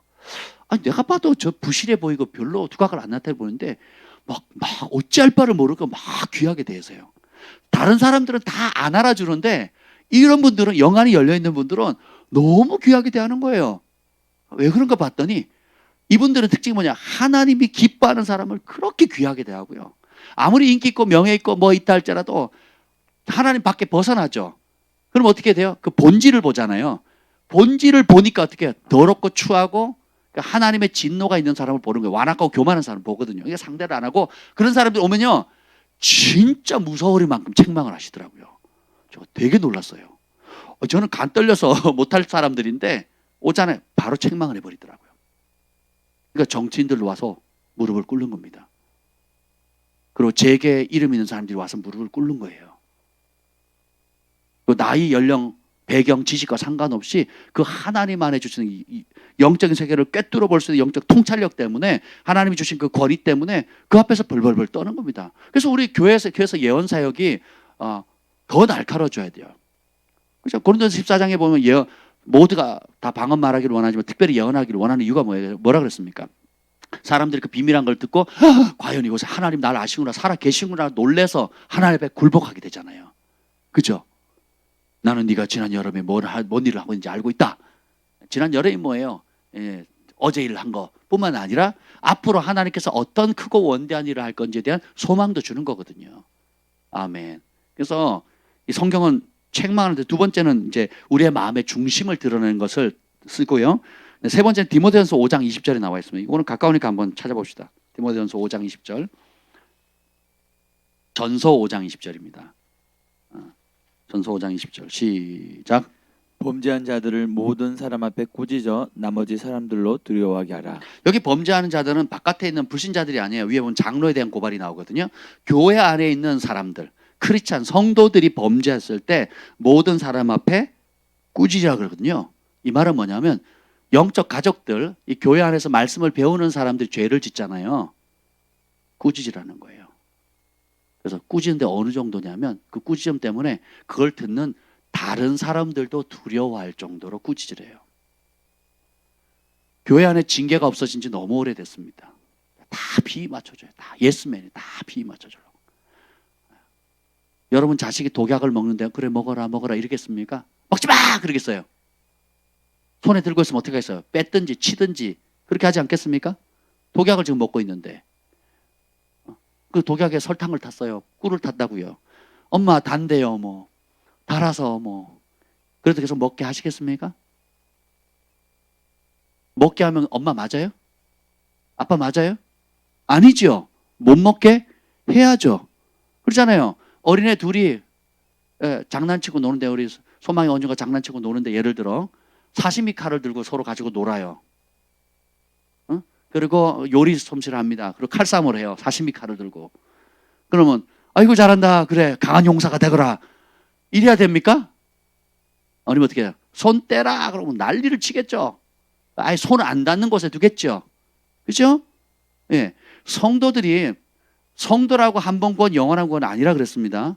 여기 보면 대만은 세상을 사랑해서 갔고 가룟 유다도 예수님의 제자였지만 예수님 뭐라 합니까? 차라리 태어나지 않았으면 더 좋았을 뻔했는데 그 큰 죄를 영원히 용서받지 못한. 그러니까 대제사장과 서기관들의 죄가 뭔지 아세요?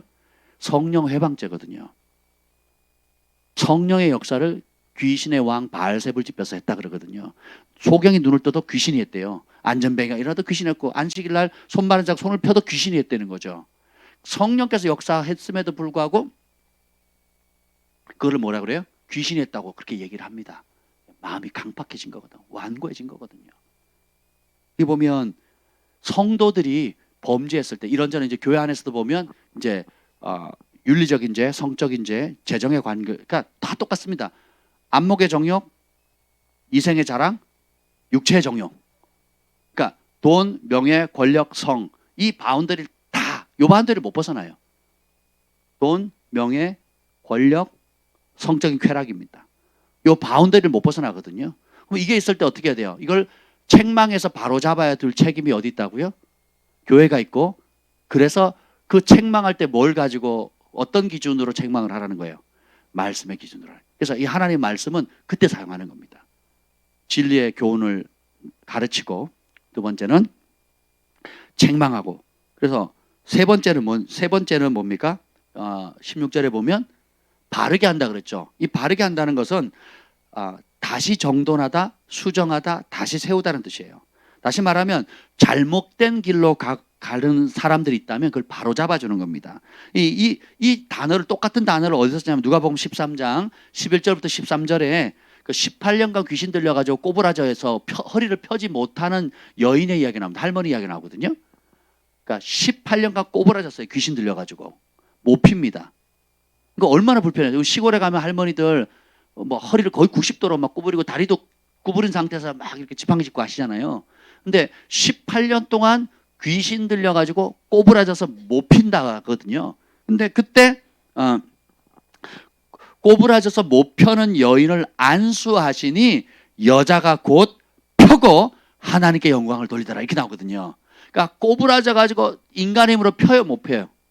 의술로 펴요 못 펴요? 못 피는 걸 어떻게 예수님이 안수하니까 어떻게 해요? 그것을 피는 거거든요. 우리가 진리의 길을 가다가 뒤틀린 길, 잘못된 길, 엉뚱한 길 갈 때가 있거든요. 그때 뭘 써야 돼요? 하나님 말씀을 쓰는 겁니다. 그래서 굽어진 길, 정로에서 벗어났거나 꼬부라진 그 길을 어떻게 해요? 올바른 길로 갈 수 있도록 펴주는 그 역할을 할 때 말씀을 쓰라는 겁니다. 그리고 그 구약의 예언이죠. 무너진 다윗의 장막을 다시 세운다 그랬죠. 그러니까 무너진 거를 또 다시 세울 때 우리의 삶에 기도가 무너진 사람 말씀을 다시 세워야 됩니다. 재정이 무너진 사람 있어요. 재정이 뻥끈하죠. 빚지게 되고 늘 가난이 악순환되거든요. 다시 세우셔야 돼요. 하나님과 관계가 무너진 사람이 있습니다. 다시 세워야 돼요. 인생의 목적이 무너진 사람이 있어요. 잘못된 목적을 세운 사람이 있거든요. 바로 잡고 그리고 절망 가운데 못 일어난 사람이 있어요. 다시 소망을 가지고 일어나서 하나님 앞에 서는 겁니다. 그리고 이런 일을 할 때 뭘 쓰라는 거예요? 하나님 말씀을 사용하라는 겁니다. 놀랍죠? 이게 하나님 말씀의 능력이에요. 그리고 마지막으로 의로 교육하기에 유익하다 그랬죠. 이 의는 확대 번역 성경 아주 잘 번역했어요. 의라는 게 뭐냐면 하나님과의 올바른 관계입니다. 관계성의 관계성. 여러분 깡패가 죄 짓고 있으면 경찰하고 친할 수 있어요, 없어요? 없죠. 여러분 죄 지면 김 목사님 얼굴 못 쳐다보잖아요. 그렇잖아요. 여러분 죄 지면 하나님 얼굴 쳐다볼 수 있겠습니까? 쉽지가 않죠. 이해가 되시죠? 그러니까 우리가 의로 교육하는, 의라는 게 하나님과의 올바른 관계고 교육이라는 것은 뭐냐면 가정교육, 훈련, 징계, 훈육이라는 뜻이거든요. 그러니까 평생 하나님과의 올바른 관계를 배워나가도록 하는데 사용하라는 겁니다. 그래서 두껍게 하셨어요. 왜 두껍냐? 삶의 모든 문제가 이 안에 다 들어가 있어요. 사람살이, 하나님과 관계 속에서 어그러진 관계라든지 또 더 깊은 관계라든지 하나님께 은총받는 길, 이런 모든 것들이 어떻게 하면 의롭게 하나님과 올바른 관계로 살아갈 수 있는지 노하우가 여기 다 적혀 있습니다. 그래서 내가 여호와여 내가 주의 말씀을 어찌 그리 사랑하는지요 천천 은금보다 더 귀하게 여기나이다. 이게 진짜 우리의 영혼의 고백이 돼야 돼요. 그래서 제가 한동안은 시편 119편을 성경에서 제일 긴 장이잖아요. 시편 119편이 말씀 장가거든요. 말씀 장가. 그러니까 그거를 엄청 묵상을 했습니다. 시편 119편 적으세요. 여러분이 말씀에 대한 깊이, 그 말씀의 능력, 말씀이 주는 혜택, 그리고 말씀이 얼마나 고귀한가를 여러분들이 묵상하고 싶다면 오늘부터 한 달 동안 잘 때 혹은 길을 걸어갈 때 여러분 짬짬이 시간 날 때 귀에 뭘 꽂고 들을 수 있는 여건이 된다면 시편 119편을 계속 들어보세요. 그리고 암송해 보시고 할 수 있다면 여러분의 목소리로 녹음을 해보세요. 그럼 또 다릅니다.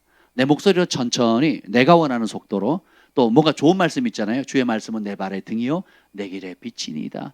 천천 은금보다 더 사랑하나이다. 이렇게 좋은 말씀이 내가 와닿다. 그러면 그걸 반복하는 거예요. 천천 은금보다 내가 더 사랑하나이다. 속으로는 안 그렇잖아요. 속으로는 안 그렇거든요.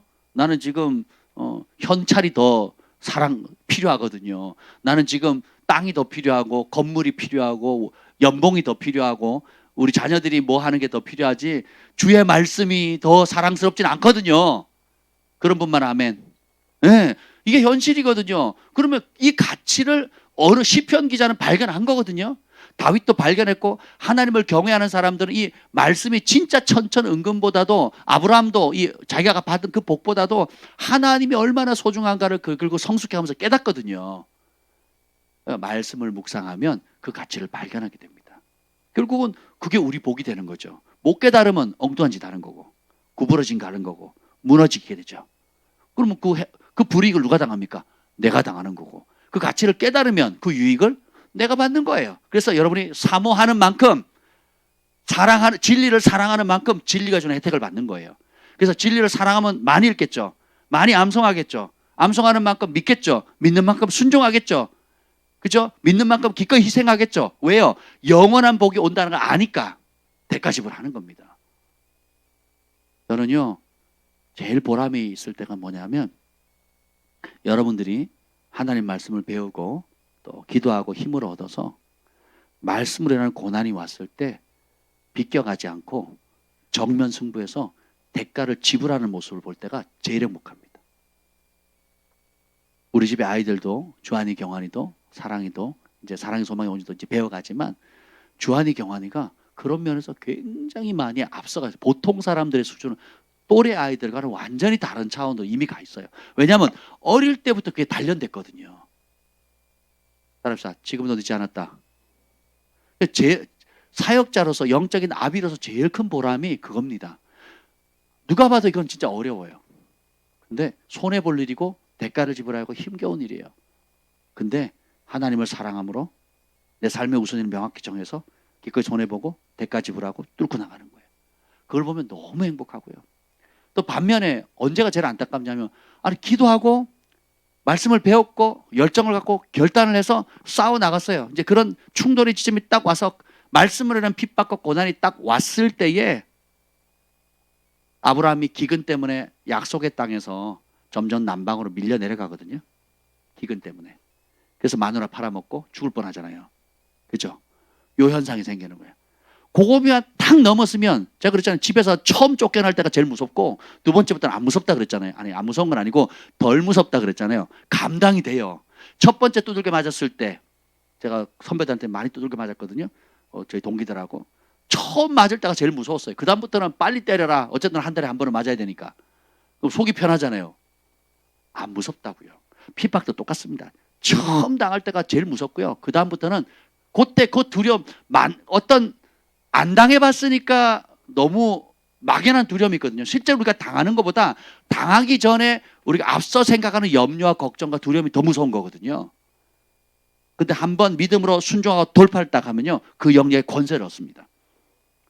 여러분 재정 없이 하나님의 공급하심을 믿고 3년 정도 살아보세요.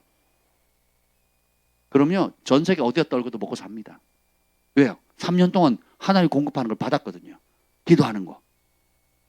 그래서 제가 당당히 얘기할 수 있는 거예요. 저 3년이 뭡니까? 10여 년 이상을 하나님이 공급해 주시는 걸 의지하고 살았거든요. 말씀에 순종하면서.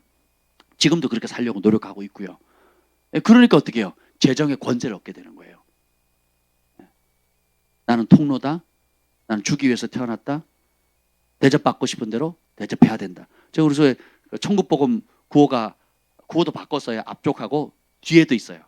그 뒤에 구호가 뭐냐면 이겁니다. 뒤에 구호가 뭐냐면 나는 마음을 다하고 뜻을 다하고 나 마음을 다하고 목숨을 다하고 뜻을 다하고 힘을 다하여 주 하나님을 사랑합니다. 그리고 두 번째가 뭐죠? 나는 대접받고 싶은 대로 대접하겠습니다. 이 황금줄이거든요. 왜 내 이웃을 내 몸처럼 사랑하라라고 안 했냐? 내 이웃을 내 몸처럼 사랑하라의 실천편이 뭐예요? 내가 대접받고 싶은 대로 대접하는 겁니다. 그러면 성경 뭐예요? 구약의 그 율법서와 선지서를 완성한 거다 그랬거든요. 다시 말하면 구약의 핵심 뭐예요? 내가 대접받고 싶은 대로 남을 대접하라는 겁니다. 그래서 처음 천국복음 선포 시작하고 마지막은 그걸로 맨날 끝나게 돼 있어요. 재밌겠죠? 재미없어요? 뭐 재밌으라고 하는 거 아니에요. 여러분 살라고 하는 거니까. 재밌으라고 하는 거 아니에요. 진짜 그게 진리이기 때문에 그 진리의 교훈을 받고 책망을 받고 바르게 함을 받고 의료 교육하기에 유익한 그걸 경험하라는 겁니다. 안 그러면 여러분 중도 하차하게 되고요. 세상 사랑하게 되고요. 자기 사랑하게 되고요. 부르심 거부하게 되고요. 염소의 길 걸어가게 되는 겁니다. 여러분 정말 가족 살리고 싶으세요? 따라합시다. 나부터 말씀에 복종하겠습니다. 자, 말씀에 목숨 한번 걸어보자고요. 그럼 그게 결단한다고 되는 게 아니죠. 그래서 실천하려면 어떻게 해요? 기도가 기름이 필요하거든요. 말씀은 빛이고 그 빛을 계속 빛나게 하려면 어떻게 해야 돼요? 기름이 필요하죠. 그래서 기름이 많으면 멀리 가고 기름이 적으면 단거리밖에 못 가죠. 기름이 많은 빛을 환하게 비추는 거고 제가 여기 꺼졌네 거의. 이거 보세요. 배터리를 지금 넣어서 3개를 켜놨거든요. 이쪽 빛이 약하죠. 일부러 계속 켜봤어요. 여기는 그나마 좀 낫네요. 그죠? 이 빛이 좀 다르죠. 그러니까 배터리도 용량만큼 가는 거잖아요. 대용량 배터리가 나오잖아요. 대용량. 배터리가 있고 아니면 아예 그냥 플러그를 꽂아가지고 상시 24시간 할 수도 있죠. 예, 기도가 이와 같단 말이에요. 똑같이 예쁘게 서로 이렇게 전구에 빛이 나서 LED 등을 다이소에서 사서 이렇게 했는데, 그죠? 한쪽은 계속 빛이 나고 한쪽은 벌써 빛이 거의 죽어가죠. 배터리 문제예요. 제가 낀 배터리는 새 거라 용량이 있고 또 다른 사람이 긴 거는 쓰던 건 것 같아요. 그러니까 이게 빛이 약하잖아요. 똑같이. 그러니까 똑같은 제품이에요. 똑같은 회사 제품인데 에너지를 얼마나 받느냐에 따라 그 빛의 강도나 길이가 달라지는 것처럼 우리가 하나님께로 받은 여러 가지 은혜와 이런 것들이 각기 다양하다 할지라도 이 약속의 말씀에 도전받은 그들을 가지고 얼마나 기도하고 씨름하고 내가 그것을 충만하게 가느냐에 따라서 전혀 다른 파장을 가져올 수 있다는 것입니다. 예. 또 흰색 BMW하고 검은색 BMW가 있어요. 어느 차가 빨리 갈까요? 좋습니다. 어느 차가 멀리 갈까요? 기름이 많은 차겠죠. 예. 아주 쉽죠. 예. 그래서 우리가 기도해야 된다는 걸 아는 게 아니라 기도해야 합니다. 그래서 내년도는 기도를 시작하는 거예요. 우리 뭐 늘 하던 거예요, 평소에. 근데 좀 더 조직적으로, 좀 더 전략적으로, 좀 더 합심해서 구체적으로 이제는 기도하려고 합니다. 원래는 제가 개척 초기부터 그렇게 하려고 했는데 저희가 준비가 안 됐어요. 준비가 안 돼서 못했는데 이제는 때가 된 것 같아요. 그래서 굉장히 우리가 강력한 여러분들이 기도의 용사들이 될 겁니다. 그리고 여러분 부르심의 자리를 가려면 거기에 합당한 기름이 채워져야 되거든요. 예, 특별히 하나님의 사업가로 부름받은 분들은 정말 여러분 기도 많이 하셔야 돼요. 기도 안 하면 다 만몬에게 잡혀먹혀 있습니다. 환경과 상황에 따라 만몬에 다 잡아먹혀요. 교만에 다 잡아먹힙니다. 사울왕 길 가기가 순식간이에요. 얘들아, 부자가 천국 가기 얼마나 어려운지 아니? 예수님이 그렇게 말씀하셨다면 예수님의 말씀을 받으셔야 돼요. 저는 안 해요. 저는 괜찮아요. 저는 할 수 있다니까요. 그렇게 망한 사람 여러 봤습니다. 참 어려워요. 사역자들도 그게 쉽지가 않습니다. 그래서 교회 재정을 왜 사역자들이 맡는 줄 아세요? 전부를 드리지 않고는 하나님이 전부가 아닌 사람은 돈에 다 넘어갑니다. 돈에. 그렇게 해도 돈에 넘어가기 쉽거든요. 근데 하나님이 전부가 아닌 사람이 돈을 만지면 어떻게 되겠어요? 이익을 따라 쓰게 되는 거죠. 계산 따라 쓰게 되는 거고. 그렇습니다. 그래서 여러분이 그 마음의 중심 가운데 어떻게 하나님의 둘 것인가 굉장히 이렇게 했을 때 17절의 은혜가 이런 거예요. 17절. 3장 17절입니다. 3장 17절 읽어보겠습니다. 시작. 이는 하나님의 사람으로 온전하게 하며 모든 선한 일을 행할 능력을 갖추게 하려 함이라. 여러분이 하나님의 사람입니까? 그럼 하나님의 사람으로서 온전하게 지려면 이 말씀의 4가지 기능을 여러분 자신에게 적용해야 돼요. 교훈하고 책망하고 바르게 하고 의로 교육하는 데 써야 됩니다. 그래야 이게 돼야 준비가 되고 모든 선한 일을 행할 능력을 갖추게 돼야 되는 거예요. 진리도 모르는데 일하겠대요. 책망을 받지 않는 교만한 마음을 가지고 있는데 자기가 굽어져 있고 뒤틀려져 있는데 자기는 올바른 줄을 착각하는 거죠. 목표를 향해서 잘 가고 있다고 생각하는데 하나님 입장에서는 엉뚱한 길 가고 있거든요. 굽은 길. 무너져 있는데 자기는 잘 세워져 있다고 착각하고 있는 거죠. 그러니까 어떻게 해요? 돌이켜야 되겠죠. 그런 사람 책망해야 되겠죠. 꾸짖어야 되겠죠. 그 속에 동기가 밝게 드러나야 되겠죠. 이런 일에 우리가 말씀을 읽을 때 믿음으로 자신을 비춰봐야 되는 겁니다. 그리고 이것을 의로 교육해야 돼요. 서로 간에 교육해야 돼요. 부모가 자녀를, 또 자녀가 부모를, 또 믿음의 형제 자매들이 서로 삶의 본보기로 가르치는 거예요. 하나님과의 올바른 관계가 있는 사람은 반드시 향기가 나게 돼 있고 영향을 끼치게 돼 있어요. 올바른 관계가 있는데 성령으로 봉사하는 사람은요 열매가 아름답습니다. 근데 혈기와 자기 의로 봉사하는 사람은요 가는 곳마다 삐끗삐끗해요. 그 열매가 뭐냐? 안 할라 그래, 안 할라 그래. 그 그룹에 안 걸라 그래요. 여러분이 손대는 모든 그룹들 있죠. 교회 에서는 모든 그룹들 있죠. 그죠? 그 모임에 모이기를 좋아한다 그러면 성령으로 봉사하는 그룹들이에요. 근데 뭘 열심은 내면 낼수록 삐그덕거리고 흩어지고 안 하려고 그런다. 그게 뭐예요? 자기 의나 혈기로 봉사해서 그런 거거든요. 근데 하나님과 올바른 관계 속에 있으면 붙어요. 그냥 은총이 옵니다. 사람이. 뭘 해도 어떤 모임이든 뭐 사람과의 관계든 손을 대는 일마든 그게 뭐예요? 성령으로 하니까 하나님과 올바른 관계가 있으니까 천사들이 돕죠. 하나님의 욥기에 보면 하나님이 울타리로 쳐주시잖아요. 그러니까 은총이 있는 거예요. 아멘. 그래서 이 모든 것들이 말씀 안에 이렇게 있다는 거죠. 그러면 이 4가지를 온전히 활용해서 내가 준비되어야지만 하나님의 사람으로서 온전해지고 하나님이 행하실, 나를 통해서 행하실 모든 선한 일을 행할 능력을 이제 갖추게 되는 겁니다. 이제 기준이 분명해졌죠? 그 그렇기 때문에 내가 하나님 앞에서 엄히 명하노니 너는 이 말씀을 전파라. 때를 얻든지 못 얻든지 항상 힘쓰라. 범사의 오래 참음과 가르침으로 경책하며 경계하며 권하라. 경계는 경고하라는 뜻이거든요. 경고. 그러니까 가끔은 김 목사님 그러잖아요. 황색불입니다. 빨간불 들어왔습니다. 그러잖아요. 그죠? 황색불, 빨간불 들어왔다. 그러면 빨간불 들어왔다고 왜 똑바로 하냐? 그런 게 하지 않고요. 금식하고 철회하면서 기도하잖아요. 성전을 안 떠나고 기도하거든요. 빨간불 들어오면. 빨간불 들어왔습니다. 그리고 니나 잘하세요. 이게 아니고 빨간불 들어왔으니까 어떻게 돼요? 성전을 안 떠나고, 우리 곽철 선생님 보셨죠? 성전을 안 떠나고 밤새서 기도하거든요. 빨간불이 녹색불로 바뀔 때까지. 그게 중보자예요. 중보자.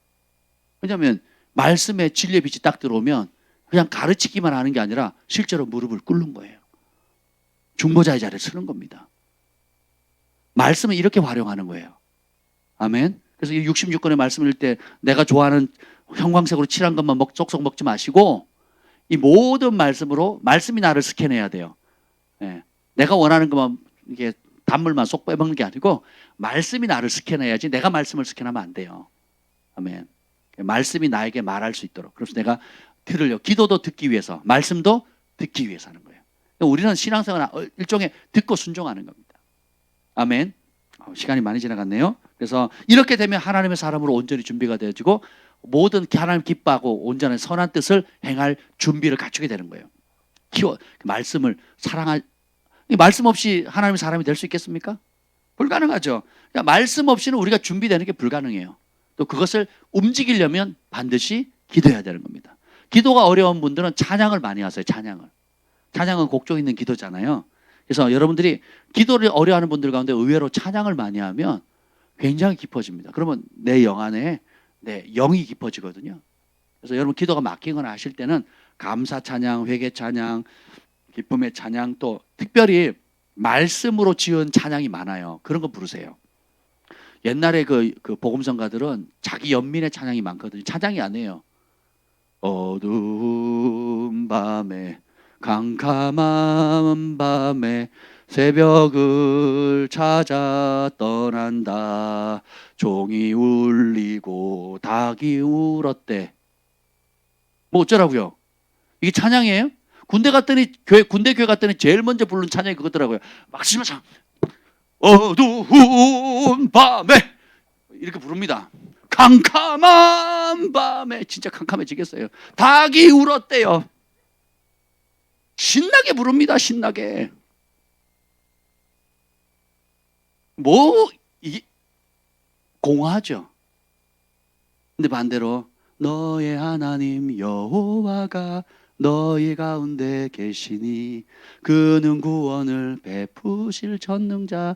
벌써 전능자시라. 그 전능자가 그가 너로 인하여 기쁨을 이기지 못하시며 너를 잠잠히 사랑하시며.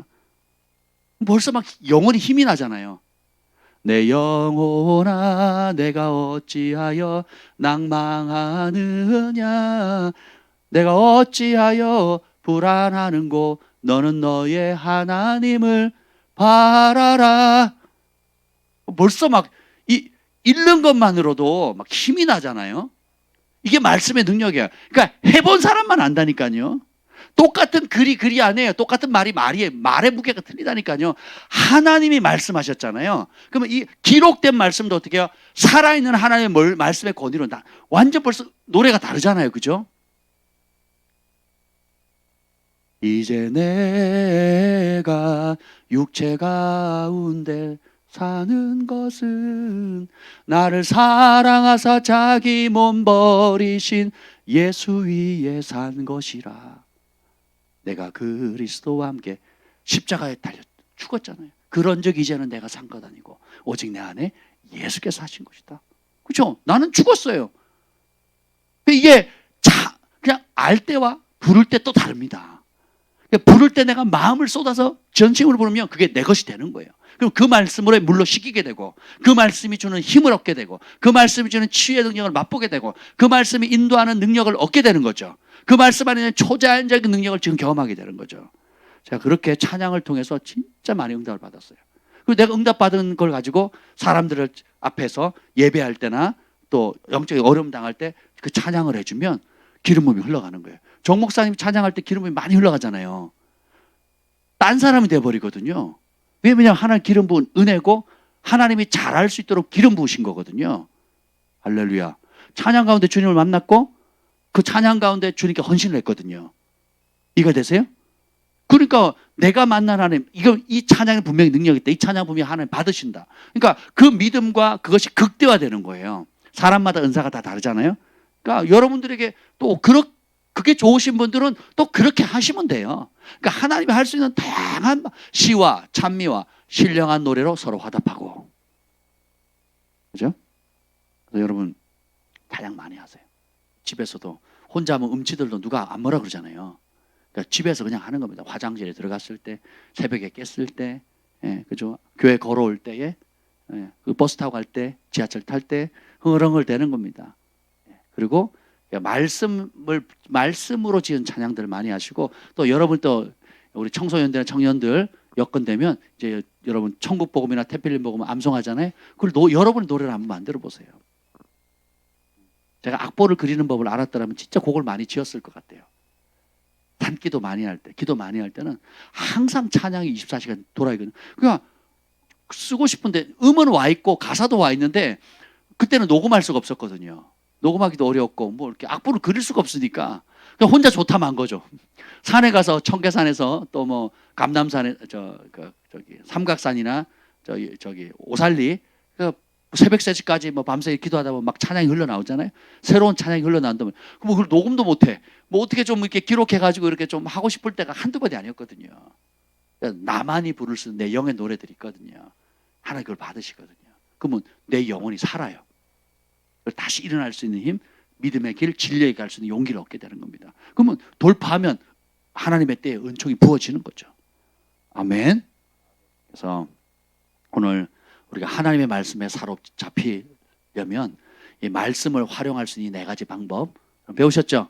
여러분에게 이제 적용하는 건 여러분의 숙제입니다. 그리고 그걸 이루기 위해서는 또 뜨겁게 기도해야 될 줄로 믿습니다. 아멘. 우리 두 손을 높이 듭시다. 그래서 이 말씀의 기능 중에 책망이 있죠. 책망 뿐만 아니라 경책한다 그러죠. 죄인들이 회개할 수 있도록 죄를 뼈저리게 그 양심이 자각시켜 주는 거, 이 기능이 있습니다. 그래서 우리가 말씀을 들을 때 주님 내 안에 주께서 기뻐하지 않는 죄에 대해서 뼈저리게 자각하게 해주시고, 또 주님이 기뻐하시는 뜻, 주님의 부르심, 주님이 원하시는 것에 대한 사모함과 그것을 사랑할 수 있는 일, 특별히 무엇보다도 하나님, 내가 시편 기자처럼 나의 힘이 되신 여호와여 내가 주님을 사랑하나이다, 내가 주의 말씀을 천천 은금보다 더 귀하게 여기나이다, 이 은혜가 부어지길 예수님으로 축복합니다. 우리 한번 두 손 높이 들고 오늘 주신 말씀 붙잡고 주님의 이름을 3번 부르짖고 기도합니다.